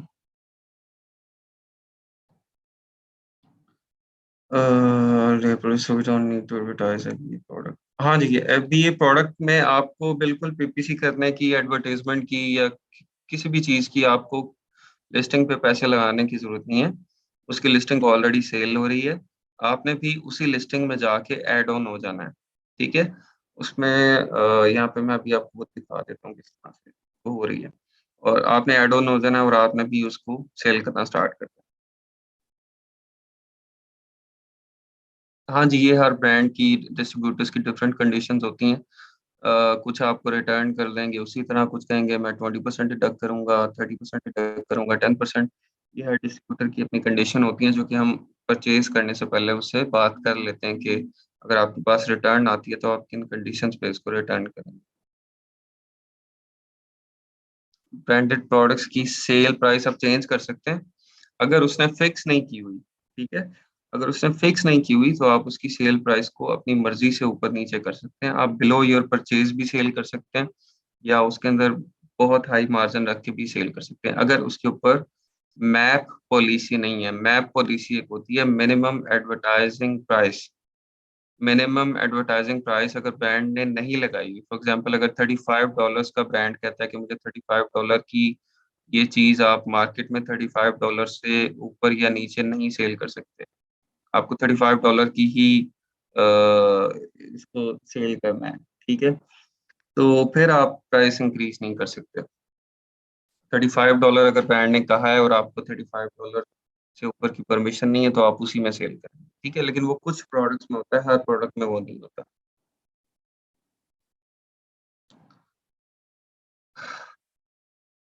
अगर आपको ब्रांड परमिशन ना दे, अगर आप डिस्ट्रीब्यूटर से ले रहे हैं और डिस्ट्रीब्यूटर ऑथोराइज्ड है उसको सेल करने का, ठीक है, और आपको ऑथोराइजेशन लेटर दे देता है तो फिर आप उसको सेल कर सकते हैं। Can we buy from Amazon Pakistani? Amazon के का जो पाकिस्तान में वो है बाइंग प्लेटफॉर्म, वो नहीं अवेलेबल है। ठीक है, आप नहीं बाय कर सकते, विद इन पाकिस्तान नहीं कर सकते। आप यूके यूएस की प्रोडक्ट्स तो पाकिस्तान मंगवा सकते हैं ना अमेजोन से। अच्छा मैं आप लोगों को लिस्टिंग दिखाने लगा था होलसेल की, यहाँ से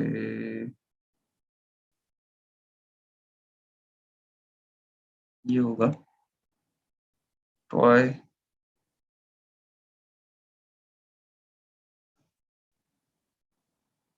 अच्छा जी, ये एक टॉय है, ये ब्रांड जो है कौन सा है, रेनबो लूम स्टोर। ये एक ब्रांड है जो कि ये ब्रेसलेट क्राफ्ट किट ये सेल कर रहा है। ठीक है, बच्चों के लिए है ये, बच्चे से ब्रेसलेट बनाते हैं। ठीक हो गया। अब आप चाहते हैं कि इसको आप भी ये रेनबो लूम स्टोर से परचेज करें। आप इससे 100 यूनिट्स आप इसे परचेज कर लें। 1736 का ये यहाँ पे सेल हो रहा है, तो आपको ये $6 का, $7 का, $5 का वहां से मिलना चाहिए, अगर आपने इसको जो है वो 100 यूनिट्स आपने परचेज करने हैं वहां से। ठीक है, तो ये 5, 6, 7 डॉलर का आपको मिलेगा, तो फिर ये आपके प्रॉफिट में आएगा, फिर ही आपको यहाँ से कोई $1-2 बचेंगे। अगर इससे महंगा आ रहा है तो फिर आपको यहाँ से $17 में बचने वाला है। आपने वहां से 100 यूनिट परचेज किए, आपने लिस्टिंग जो है वो लिस्टिंग किस तरह से बनानी है इसका वो मैं तरीका आपको बताऊंगा सेलर सेंटर में जाके। जब आप लिस्टिंग बना लेंगे, लिस्टिंग आपने बनानी नहीं है, जस्ट आपने लिस्टिंग में ऐड ऑन होना है। लिस्टिंग में ऐड ऑन होने के बाद ये देखें, ये आपका ये है बाय बॉक्स, इसको बाय बॉक्स कहते हैं इतने हिस्से को। ठीक है, अभी इसकी मैं आपको डेफिनेशन बताता हूँ क्या है। ये जो इतना पार्ट है ना, ये वाला डब्बा, इस डब्बे को कहते हैं बाय बॉक्स। ठीक है, बाय बॉक्स के नीचे ये हैं न्यू या and used 7 from 12.8 for free shipping on orders over $25। ये न्यू एंड यूज 7, इसका मतलब है ये बता रहा है कि 7 और लोग इसको पर सेल कर रहे हैं। ठीक है, 7 और सेलर्स हैं जो कि इस प्रोडक्ट को सेल कर रहे हैं। तो अगर हम उनको देखना चाहते हैं तो हम इस पर क्लिक करेंगे। ये देखें, ये आ गए। सबसे ऊपर जो सेलर होगा ये होगा बाय बॉक्स वाला। ठीक है, जिसके पास बाय बॉक्स है। बाय बॉक्स मैं आपको भी बता देता हूँ क्या होता है। सबसे ऊपर जो सेलर होगा वो बाय बॉक्स वाला होगा। उसके नीचे जो होगा, जिसका दूसरा नंबर लगा होगा, जिसकी इसके बाद बारी आनी है, वो वाला होगा। ठीक है, सबसे ऊपर अमेजोन है, अमेजोन के पास बाय बॉक्स है, इसका मतलब अमेजोन खुद इसको सेल कर रहा है। ठीक है, सेकंड नंबर पे भी अमेजोन है जो कि यूज्ड कंडीशन लगा के, एक्सेप्टेबल लगा के फिर इसको सेल कर रहा है। ठीक है, थर्ड पे आ जाए यूज्ड गुड, फिर अमेजोन है, अमेजोन इसको फिर सेल कर रहा है। यूज्ड वेरी गुड, लो भाई ये तो अजीब लिस्टिंग है। यहाँ पे कुछ 4 दफा Amazon use like new, use very good, use good के अंदर, मतलब अमेजोन ही डिफरेंट कंडीशंस के अंदर सेल कर रहा है। तो उसके नीचे फिर खैर ये अगला सेलर आ गया। ये है Segovia shop ships from Segovia shop. FBM कर रहा है ये बंदा। शिप्स फ्रॉम जब लिखा होता है और उसके आगे स्टोर का नाम लिखा होता है, इसका मतलब है कि उसकी प्रोडक्ट्स FBA में नहीं है, उसने अपने वेयर हाउस में रखी हुई हैं और वो अपने वेयर हाउस से प्रोडक्ट्स को शिप कर रहा है। ठीक है, सोल्ड बाय, सोल्ड बाय ये असल में जो स्टोर, जो कंपनी है, जो सेलर है, उसका नाम होगा। ठीक है, सेगोविया शॉप इसको सेल कर रहा है। अब सेगोविया जो है वो सेल कर रहा है $19 का, और अमेजोन सेल कर रहा है $1736 का, इसीलिए अमेजोन टॉप पे है और सेगोविया नीचे है। ये है।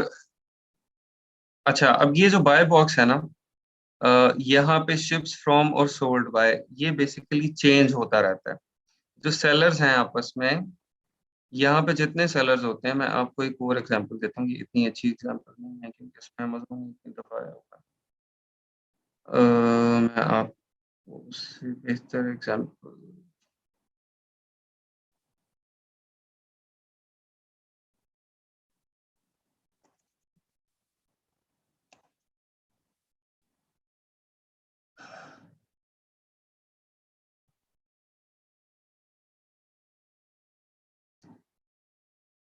जी इस पे आ जाते हैं।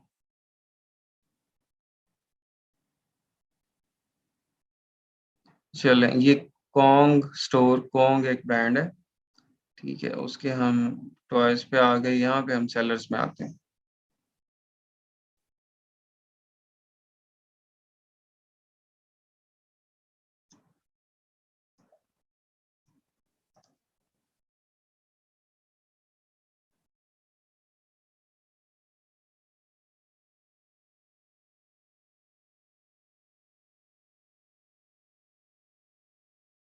डिलीवर टू, ओपन क्यों नहीं हो रहा?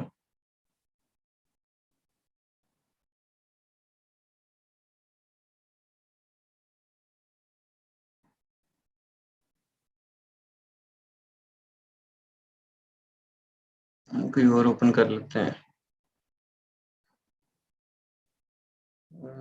ये ओपन कर लेते हैं।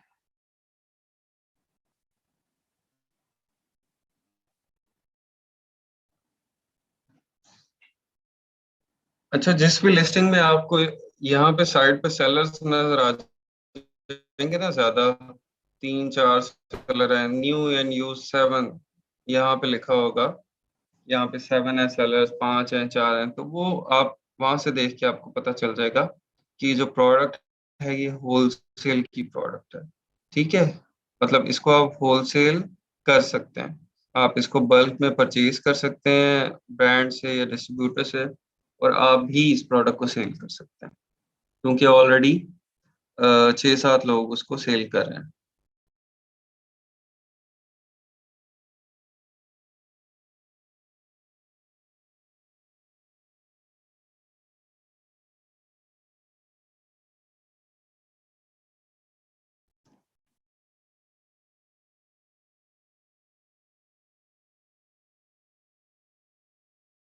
भाई ये डिस्ट्रीब्यूटर कैसे चेक करते हैं? ये आप अगले 2-3 दिन यही सब कुछ बताना है आपको।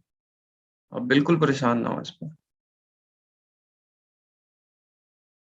हाँ जी, हम सेम लिस्टिंग पे प्रोडक्ट सेल करेंगे, अपनी लिस्टिंग नहीं बनाएंगे। जहाँ पे मैंने आपको दिखाया है ना कि ये 6-7 सेलर हैं, तो इन्हीं सेलर्स की लिस्ट में हम ऐड हो जाते हैं। ये पता नहीं पेज ओपन हो रहा, अभी कोई ये ओपन होता है ना, मैं आपको दिखाता हूँ। डिफरेंट सेलर्स होते हैं, वहीं पे आपका नाम भी ऐड हो जाएगा उसके साथ। इसको ओपन करते हैं।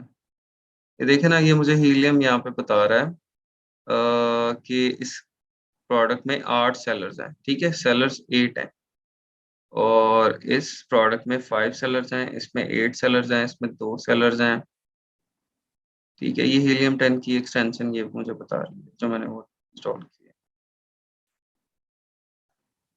इसमें भी बता रहा है 8 सेलर्स है आपके पास स्टॉक में।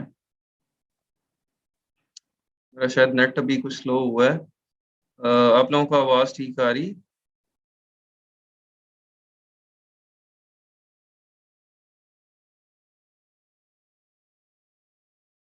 अच्छा, आवाज़ ठीक है, लेकिन इंटरनेट में मेरा को मसला हुआ है। अच्छा, अमेज़न 17 का सेल कर रहा है, तो कोई हमसे 18 का क्यों बाय करेगा? बिल्कुल ठीक कर रहे हैं। अमेज़न 17 का कह रहा है, तो आपसे 18 का कोई बाय नहीं कर रहा है। आपसे तभी बाय करेगा जब आप 16 का बेचेंगे, ठीक है? और ख़ैर, जहाँ पे अमेज़न सेल कर रहा होगा, वो तो हम सेल ही नहीं करते हैं ना। इस प्रोडक्ट को अमेज़न सेल कर रहा होता है, उसमें हमारी पूरी कोशिश होती है। इन सर्टेन कंडीशंस हम सेल करते हैं, लेकिन मोस्ट ऑफ द टाइम हम वो प्रोडक्ट सेल नहीं करते। हाँ जी, होलसेल में आप एफबीए और एफबीएम दोनों कर सकते हैं। अच्छा जी, अगर अमेज़न इसमें हमें पीपीसी नहीं, आपको नहीं चलानी पड़ेगी, आपको कोई एडवर्टाइज़मेंट नहीं करनी पड़ेगी, कुछ भी नहीं करना। एक प्रोडक्ट की ऑलरेडी सेल हो रही है, उस पे जो करना है ब्रांड ने करना है, पीपीसी चलानी है, एडवर्टाइज़मेंट करनी है, ब्रांड ने करनी है, आपने नहीं करनी। या वो ब्रांड ऑलरेडी नोन है और उसको ज़रूरत नहीं है इन चीज़ों की, ठीक है? हाँ जी, इसमें गेटेड अनगेटेड होती हैं प्रोडक्ट्स, और जो गेटेड होती हैं आपको अनगेट करवानी पड़ती हैं, फिर आप उसको सेल कर सकते हैं।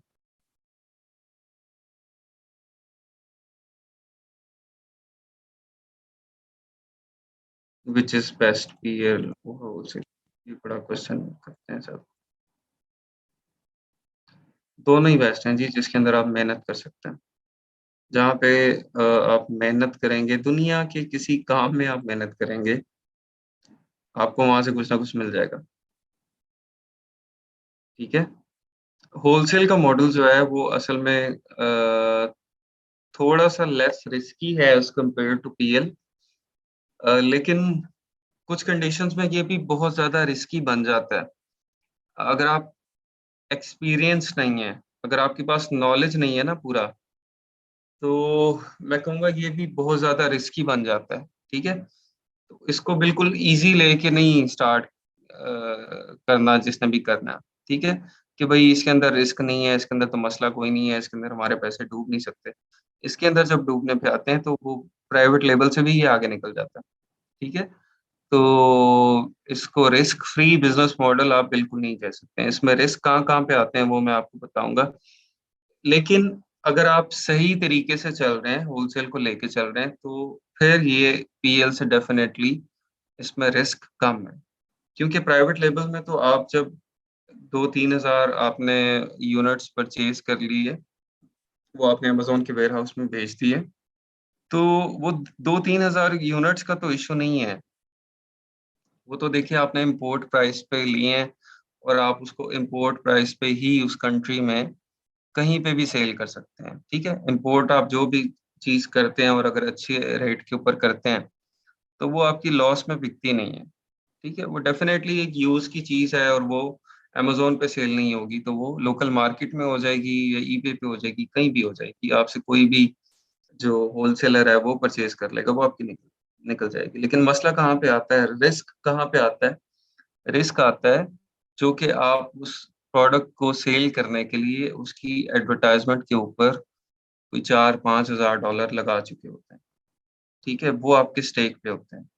जो एडवर्टाइज़मेंट कॉस्ट है, वो आपको रिटर्न नहीं हो रही होती, और बेसिकली उसका रिस्क होता है प्राइवेट लेवल के अंदर, स्टॉक का रिस्क नहीं होता।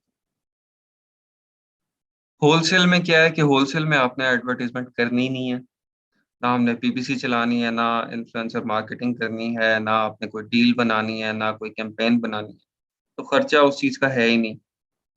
स्टॉक आपने लिया, स्टॉक नहीं चला, तो क्या होगा?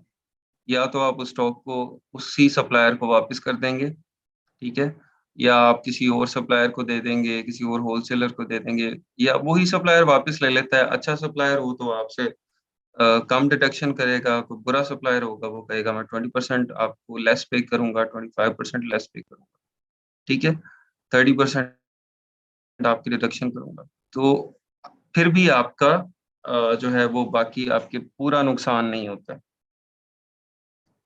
लेकिन इसके अंदर रिस्क ज्यादा कहाँ पे हो जाता है? जब आप अमेज़न की जो गाइडलाइंस है उसको फॉलो नहीं कर रहे। आप उसकी गाइडलाइंस को, अमेज़न कहता है कि आपने ऑथोराइज्ड डिस्ट्रीब्यूटर से या आपने ब्रांड से विद अथॉरिटी चीज परचेज करके उसको सेल करना है, ठीक है, क्योंकि अमेज़न ये नहीं चाहता कि उसके कस्टमर्स को काउंटरफीट प्रोडक्ट्स मिलें, फेक प्रोडक्ट्स मिलें, 2 नंबर प्रोडक्ट्स मिलें, ठीक है। फॉर एग्जाम्पल आप सेल कर रहे हैं, एडिडास के शूज सेल कर रहे हैं, तो आप एडिडास के शूज एडिडास के ऑथेंटिक डिस्ट्रीब्यूटर से ना बाय करें, एडिडास से डायरेक्ट ना बाय करें। आप क्या करें, चाइना से एडिडास की कॉपी मंगवाएं और वो आप एडिडास की लिस्टिंग के ऊपर सेल करना करना शुरू कर दें। ये अमेज़न बिल्कुल नहीं चाहता, ठीक है। इसको इसको प्रिवेंट करने के लिए अमेज़न ने पॉलिसीज बहुत स्ट्रिक्ट लगाई हैं, ठीक है, कि अगर आप उसकी पॉलिसीज में वहाँ पे थोड़ा सा भी डेविएट करते हैं तो वो फिर आपको डैमेज करता है बहुत ज्यादा। वो आपका स्टॉक भी रिटेन कर लेंगे, स्टॉक आपका बहुत देर बाद छोड़ेंगे, तब तक आपका स्टॉक एक्सपायर हो चुका होगा या उसमें से चीज़ें खराब हो चुकी होंगी, ठीक है, या उसके बाद रेट्स ही चेंज हो गए होंगे, तो आपका स्टॉक किसी काम का नहीं रहेगा। मीनवाइल आपका अकाउंट सस्पेंड हो जाएगा, ठीक है, आपके जितने उसके अंदर पे आउट्स हैं वो फंसे रहेंगे। तो उस सूरत में आपको वहाँ पे बहुत बड़ा डैमेज हो सकता है अगर आप इन चीज़ों का ध्यान नहीं रखते हैं, आप ऑथेंटिक सप्लायर नहीं ढूँढते हैं, ऑथेंटिक प्रोडक्ट्स नहीं ढूँढते हैं, ठीक है। हाँ जी, गुड़ की आप पीएल कर सकते हैं, बिल्कुल कर सकते हैं। इंडिया ने उसकी इतनी ज़्यादा शेप्स बना दी, पता नहीं किस-किस किस्म का गुड़ बना दिया। ट्रायंगल, स्क्वायर, क्यूब, ठीक है, और हमारा पाकिस्तानी अभी वही चल रहा है अभी तक। तो उसके स्टैट्स देखें, स्टैट्स अगर ओके हैं तो कर लें। डिफरेंट कंट्रीज में स्टैट्स उसके चेक कर लें, ठीक है। अच्छा, तो ये था जी उसमें हाँ जी, गेटेड अनगेटेड का वो उसी तरह का है, वो भी मैं आपको बताऊंगा, क्लियर हो जाएगा। इजी है ये, यहाँ पे अनगेटिंग कराना इतना मुश्किल नहीं है, ठीक है। तो होलसेल का जो था ना आपका क्वेश्चन कि कौन सा मॉडल बेहतर है, ये आपको समझ आ गई होगी, या किसमें कम रिस्क है, ठीक है, कौन सा करना चाहिए। आप लोग पहले उसका रिस्क जो है वो उस तरह से वैल्यू कर लेंगे। आप ये नहीं कह सकते कि बिल्कुल रिस्क फ्री बिजनेस है।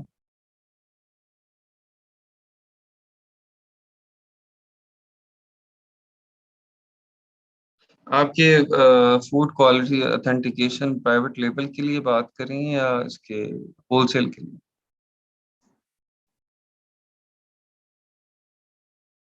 क्योंकि होलसेल में तो आपको जरूरत नहीं है ना, ऑलरेडी उस ब्रांड ने ले लिया होगा।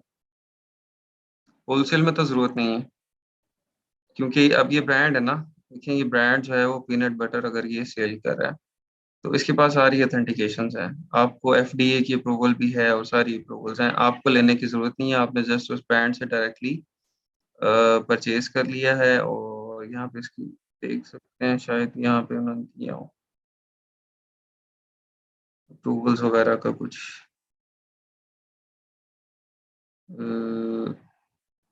यहाँ पे नहीं दिया होगा, लेकिन उस ब्रांड के पास वो सारी अप्रूवल्स होंगी।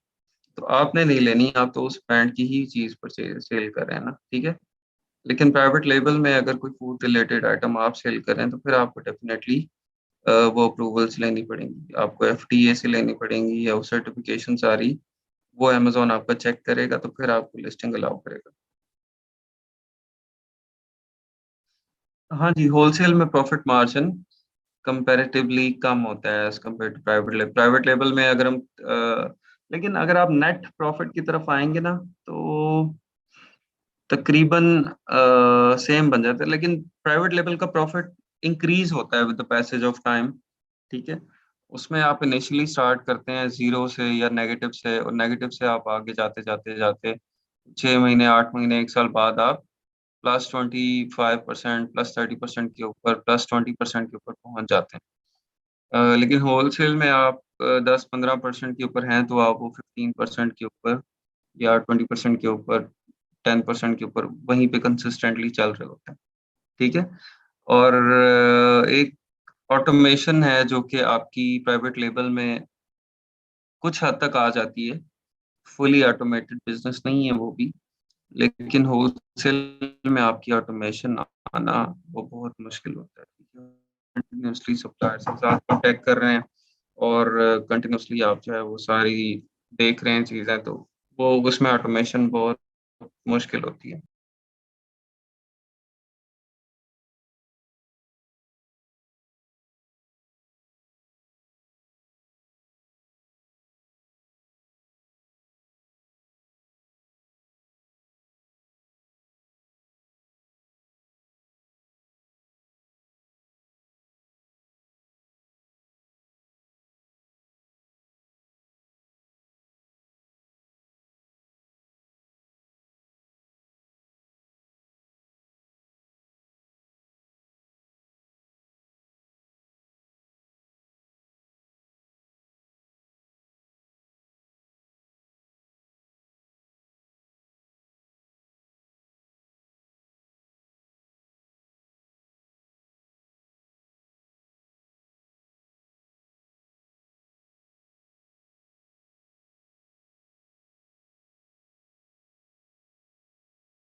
हाँ जी, ठीक होगी। अच्छा, क्या कह रहे थे जी आप? 1 मिनट।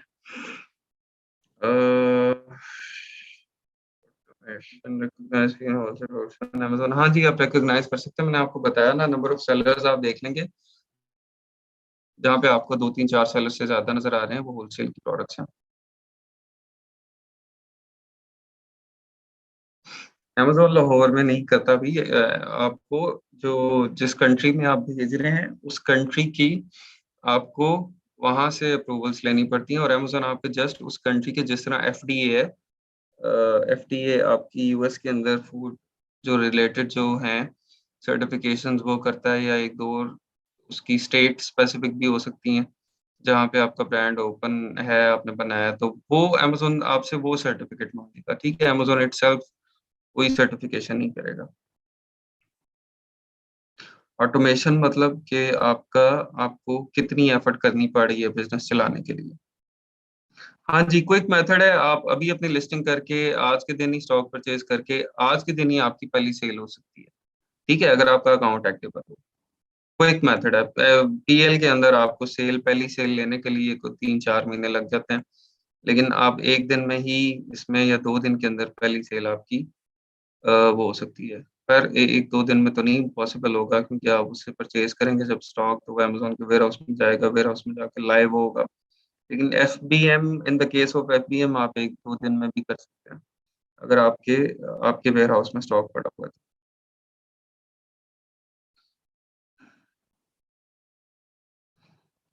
पीएल को ब्रांड बनने में कितना टाइम लगता है कि लोग हमें परचेज़ करें, मी टू करने के लिए? भई ये 1.5-2 साल लग सकते हैं, 1 साल लग सकते हैं, ठीक है? आपकी लिस्टिंग के ऊपर है। और लिस्टिंग से भी ज़्यादा आपके ब्रांड के ऊपर है कि आप एज़ अ ब्रांड किस तरह शो करवा रहे हैं अपने आप को, ठीक है? लिस्टिंग तो अच्छी चल गई है आपकी, लिस्टिंग अच्छी चल जाती है, लेकिन आपने ब्रांड अपना बिल्ड किया है, नहीं किया। ब्रांड बिल्ड करने के लिए क्या है कि एक प्रोडक्ट नहीं भई, मल्टीपल प्रोडक्ट्स होने चाहिए, कोई 8-10 प्रोडक्ट्स हों आपकी उसकी स्टोर के ऊपर, उस ब्रांड के ऊपर, और वो सारी अच्छी चल रही हों, तो फिर ये वाला स्टेप आएगा। हाँ जी, इसमें कम प्रॉफिट मार्जिन से और कम जो बजट है उससे भी आप स्टार्ट कर सकते हैं।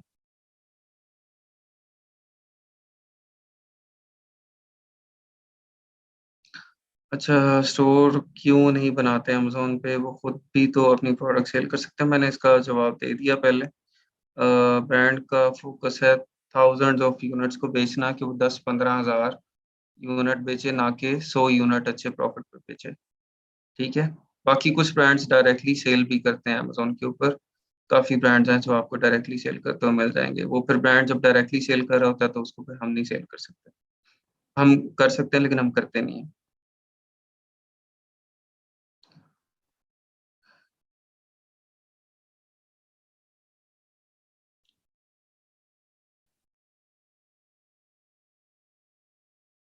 इंडिविजुअल अकाउंट पे आप सेटअप करने का आपको कोई फ़ायदा नहीं है। अभी होलसेल में मार्जिन्स होते हैं आपके पास कम, ठीक है? तो कम मार्जिन्स के साथ फिर जब आप जा रहे होते हैं, तो आप जब सेलर इंडिविजुअल अकाउंट पे फ़ी पे करेंगे पर सेल की, तो आपको बचेगा नहीं है इसमें कुछ, ठीक है? तो इसीलिए प्रोफ़ेशनल के ऊपर ही होगा और डेफ़िनेटली जब आप आगे जाएँगे, तो आपने डिफरेंट ब्रांड्स के साथ कॉन्टैक्ट करना है, डिफरेंट डिस्ट्रीब्यूटर्स के साथ करना है।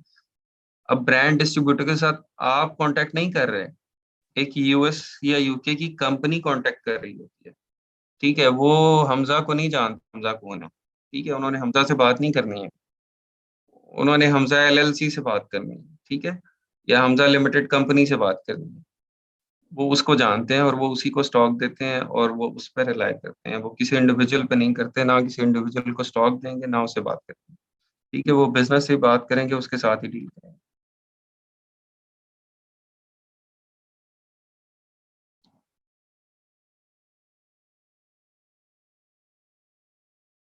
अच्छा, अमेज़न आप इस तरह इंश्योर करेगा क्वालिटी स्टैंडर्ड्स को कि जब आपके पास सर्टिफ़िकेशंस होंगी, अमेरिकन सर्टिफ़िकेशंस होंगी कि आपकी जो फूड प्रोडक्ट है that is okay to sell, तो फिर अमेज़न को कोई इतराज़ नहीं है उसके ऊपर, ठीक है?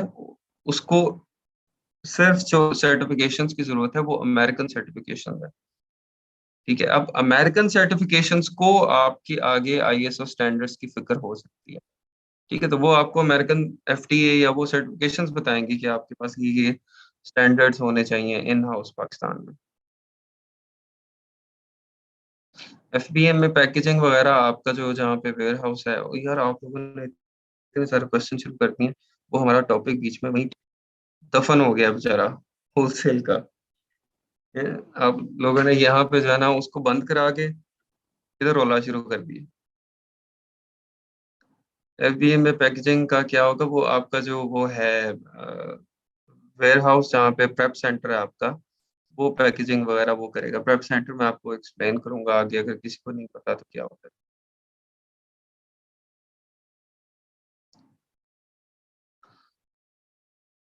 प्राइवेट लेबल करना आउटसाइड यूके, उसका अकाउंट यूके में है, वो यूके की प्रोडक्ट्स आउटसाइड यूके सेल कर सकता है। हाँ जी, आउटसाइड यूके सेल कर सकते हैं, लेकिन जिस कंट्री में सेल करेंगे क्लाइंट, उसे प्राइवेट लेबल करना आउटसाइड यूके, उसका अकाउंट यूके में है। जिस कंट्री में भी सेल करना चाहते हैं उसकी टैक्स आइडेंटिटी ले लें, वहाँ पे अपना टैक्स रजिस्टर करवा लें, कंपनी रजिस्टर करवा लें, वो यूके से उस कंपनी में सेल कर सकते हैं, ठीक है? कोई इश्यू नहीं है।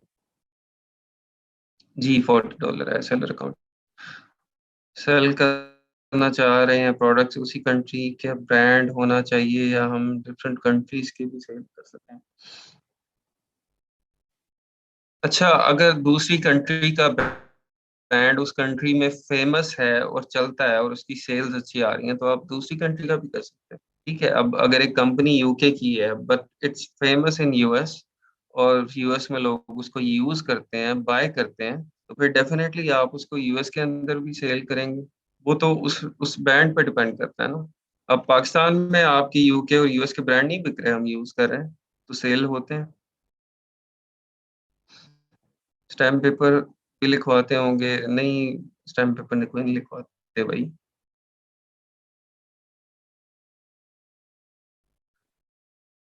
ये 100 क्वेश्चन आपने फेसबुक पे कंप्लीट करने हैं। अगर आपने 100 क्वेश्चन चैट में यहाँ पे कंप्लीट किए ना कल से, तो लेक्चर नहीं होगा, सिर्फ क्वेश्चन आंसर होंगे। तो ये उधर आपको फेसबुक पे कंप्लीट करने का कार्य। ये सो वैबी, what is the importance of LLC, even we can sell with individual details. मैंने बता दिया पहले कि इंडिविजुअल डिटेल पे आपको सेल करने का फायदा नहीं है, आपको LLC लाजमी चाहिए। अच्छा, ये मैंने नहीं बताया आपको कि आपको जो होलसेल के केस में आपको अगर यूएस में है तो यूएस में LLC या सी कॉर्प, एस कॉर्प आपको लाजमी चाहिए। अगर आप यूके में कर रहे हैं तो यूके लिमिटेड कंपनी आपको लाजमी चाहिए, ठीक है? क्योंकि अभी हमजा ने क्वेश्चन किया था, मैंने आपको बताया कि जो बिजनेस है वो डील करता है लिमिटेड कंपनी या LLC के साथ, वो किसी इंडिविजुअल के साथ डील नहीं करता, क्योंकि ये बिजनेस टू बिजनेस डीलिंग है आपकी पहले, और उसके बाद अमेजोन पे आपकी बिजनेस टू कस्टमर डीलिंग है, ठीक है? तो आपको बिजनेस टू बिजनेस डीलिंग आनी चाहिए, और आपके पास उससे पहले बिजनेस होना चाहिए, एस्टेब्लिश्ड बिजनेस, कि आप बिजनेस को अप्रोच कर सकें।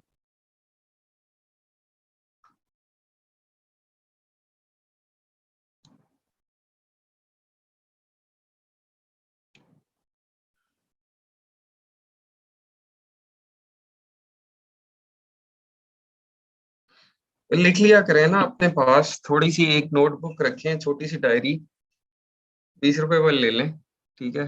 वो जिसमें कुछ 10-15 पेज हों, उसको वहां पे आप लिख लिया करें कि ये क्वेश्चन मैंने फेसबुक पे लिखना है, ठीक है? वहां पे फेसबुक पे आपको बल्कि डिटेल्ड आंसर मिल जाता है, और अगर कोई लिंक्स वगैरह देने हो तो वो भी बंदा आपको कोड के साथ ही दे सकता है कि इस लिंक को भी आप रीच आउट करें।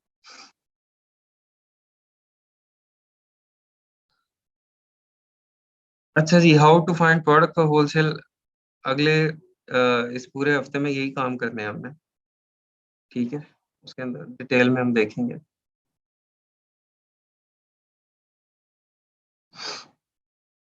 हाँ, आप उसी टाइम भी तो फेसबुक पे पोस्ट कर सकते हैं, आप उसी टाइम फेसबुक पे पोस्ट करें। खैर, लेकिन कोई इशू नहीं है। अगर थोड़ी वो चले ना, फ्रीक्वेंसी कम हो, तो यहाँ पे भी हमें टाइम मिल जाता है, स्पेशली जो स्टार्ट होता है ना लेक्चर का, जो लेक्चर का स्टार्ट होता है, मैं आपको हमेशा इंकरेज करता हूँ कि उसके अंदर आप पिछले डे के क्वेश्चन जो है वो लास्ट में पूछा करें, क्योंकि उस टाइम मुझे भी वेट करना पड़ता है। तो आप लोगों की जो आदात, तो हरकत और सकनात है लेट आने वाली, उनकी वजह से मुझे वेट करना पड़ता है 10-15 मिनट। बहुत ज़्यादा लोग लेट आते हैं, एक तो इस आदत को भी ठीक करें। 10 बजे का टाइम है तो 10 बजे, ये 200 लोग जो बाद में जो पूरे होते हैं, आप 10 बजे पूरे हो जाया करें, फौरन हम स्टार्ट करते हैं। और अगर इन केस के नहीं हो रहे तो आप लोग प्लीज अपने क्वेश्चन जो है वो लेक्चर के स्टार्ट में कर लिया करें, ताकि स्टार्ट के हमारे फिर 10-15 मिनट जो हैं वो 20 मिनट वो यूटिलाइज हो जाएं, तब तक बाकी सारे पार्टिसिपेंट्स को भी आ जाया करें।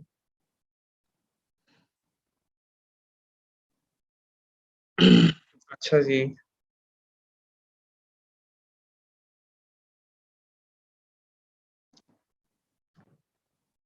अ,